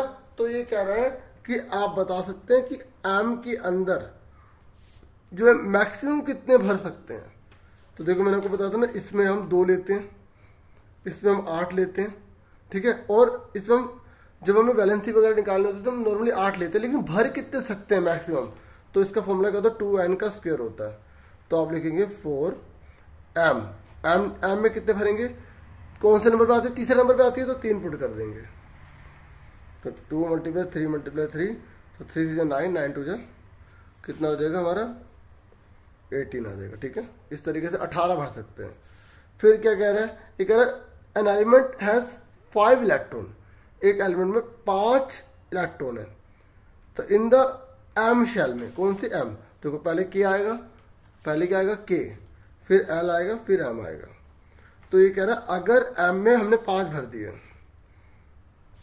एम में 5 भर दिए, तो ये कह रहा है कि और आउटर मोस्ट है वो, मतलब इसके आगे कोई और नहीं है, एम के आगे और कोई नहीं, अगर है भी ना तो वो खाली होगा।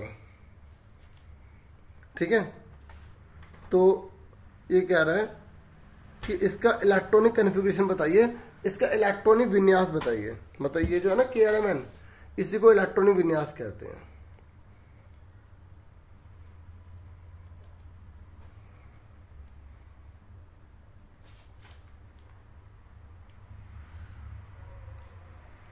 शॉर्ट में लिख लो कन्फिग्रेशन। ठीक है, खाली इतना। तो कैसे, देखो अगर उसने एम में 5 भर दिए तो ये जब तक नहीं भर सकते जब तक ये ना भरे हो। तो ये अपने भी 2 भरा होगा, ये 8 ही भरा होगा। ऐसा क्वेश्चन आ जाए तो आपको अच्छे से पता होना चाहिए।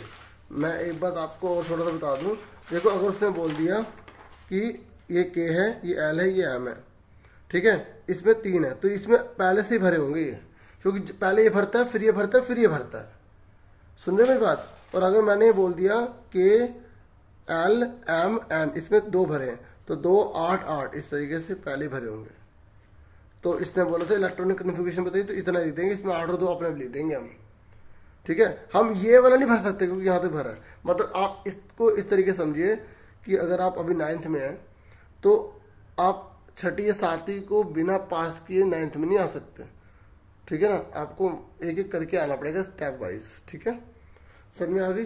तो इसका इसमें इतना पूछा था, लेकिन अगर आपसे पूछ लिया वैलेंसी कितनी है तो 8 में से 5 गए 3, संयोजकता कितने 3। अगर वैलेंस इलेक्ट्रॉन पूछेगा तो कितने 5, बाहर जितने होते हैं उसे संयोजक इलेक्ट्रॉन कहते हैं। ठीक है, तो उसके बाद देखो, उसके बाद ना ये 14-15 क्वेश्चन की स्टडी है। ये तो मैं पढ़ नहीं रहा 14 क्वेश्चन, क्योंकि ये कोरोना वायरस से है, उसके पूछेगा ये डिसीज वगैरह के बारे में, तो वो तो हमेशा क्वेश्चन को नहीं आने वाला है। और इसमें मतलब ज़्यादा होने की वायरस है, आपको पता है कि 13 चैप्टर में वायरस से होने वाली, बैक्टीरिया से होने वाली बीमारी। अच्छा एक बात आपसे और बोलूँ, देखो मैंने ना एक ब्लॉग का चैनल स्टार्ट करा है। ठीक है, मैं आपको जो कमेंट होता है ना कमेंट बॉक्स, उसके पहले जो पहला कमेंट होता है उसमें लिंक दे दूंगा। अगर आप सपोर्ट करना चाहो तो व्लॉग के चैनल को भी मेरे सब्सक्राइब कर सकते हैं। ठीक है, ठीक है, एक नया चैनल बनाया ना। और अब आगे देखो, और वीडियो को लाइक कर दिया करो। ठीक है, और चैनल को सब्सक्राइब कर लेना, जो अगर अभी तक आपने यही वाला नहीं करा तो देखो 15 क्वेश्चन तो मैंने आपको पहले बता दिया था, वो गलती से पहला पेज आ गया था इसलिए। ठीक है, तो मैंने अच्छे से एक्सप्लेन कर दिया था। होप ये वीडियो आपके लिए काफ़ी हेल्पफुल होगी। और ठीक है, ऑल द बेस्ट मेरी तरफ से आप सबको। और बाकी मैं और कोशिश करूँगा कुछ और वीडियोस लाने की। ठीक है, और आप अपनी प्रिपरेशन अच्छे से कीजिए। Thank you for watching and listening carefully. Take care yourself dear students.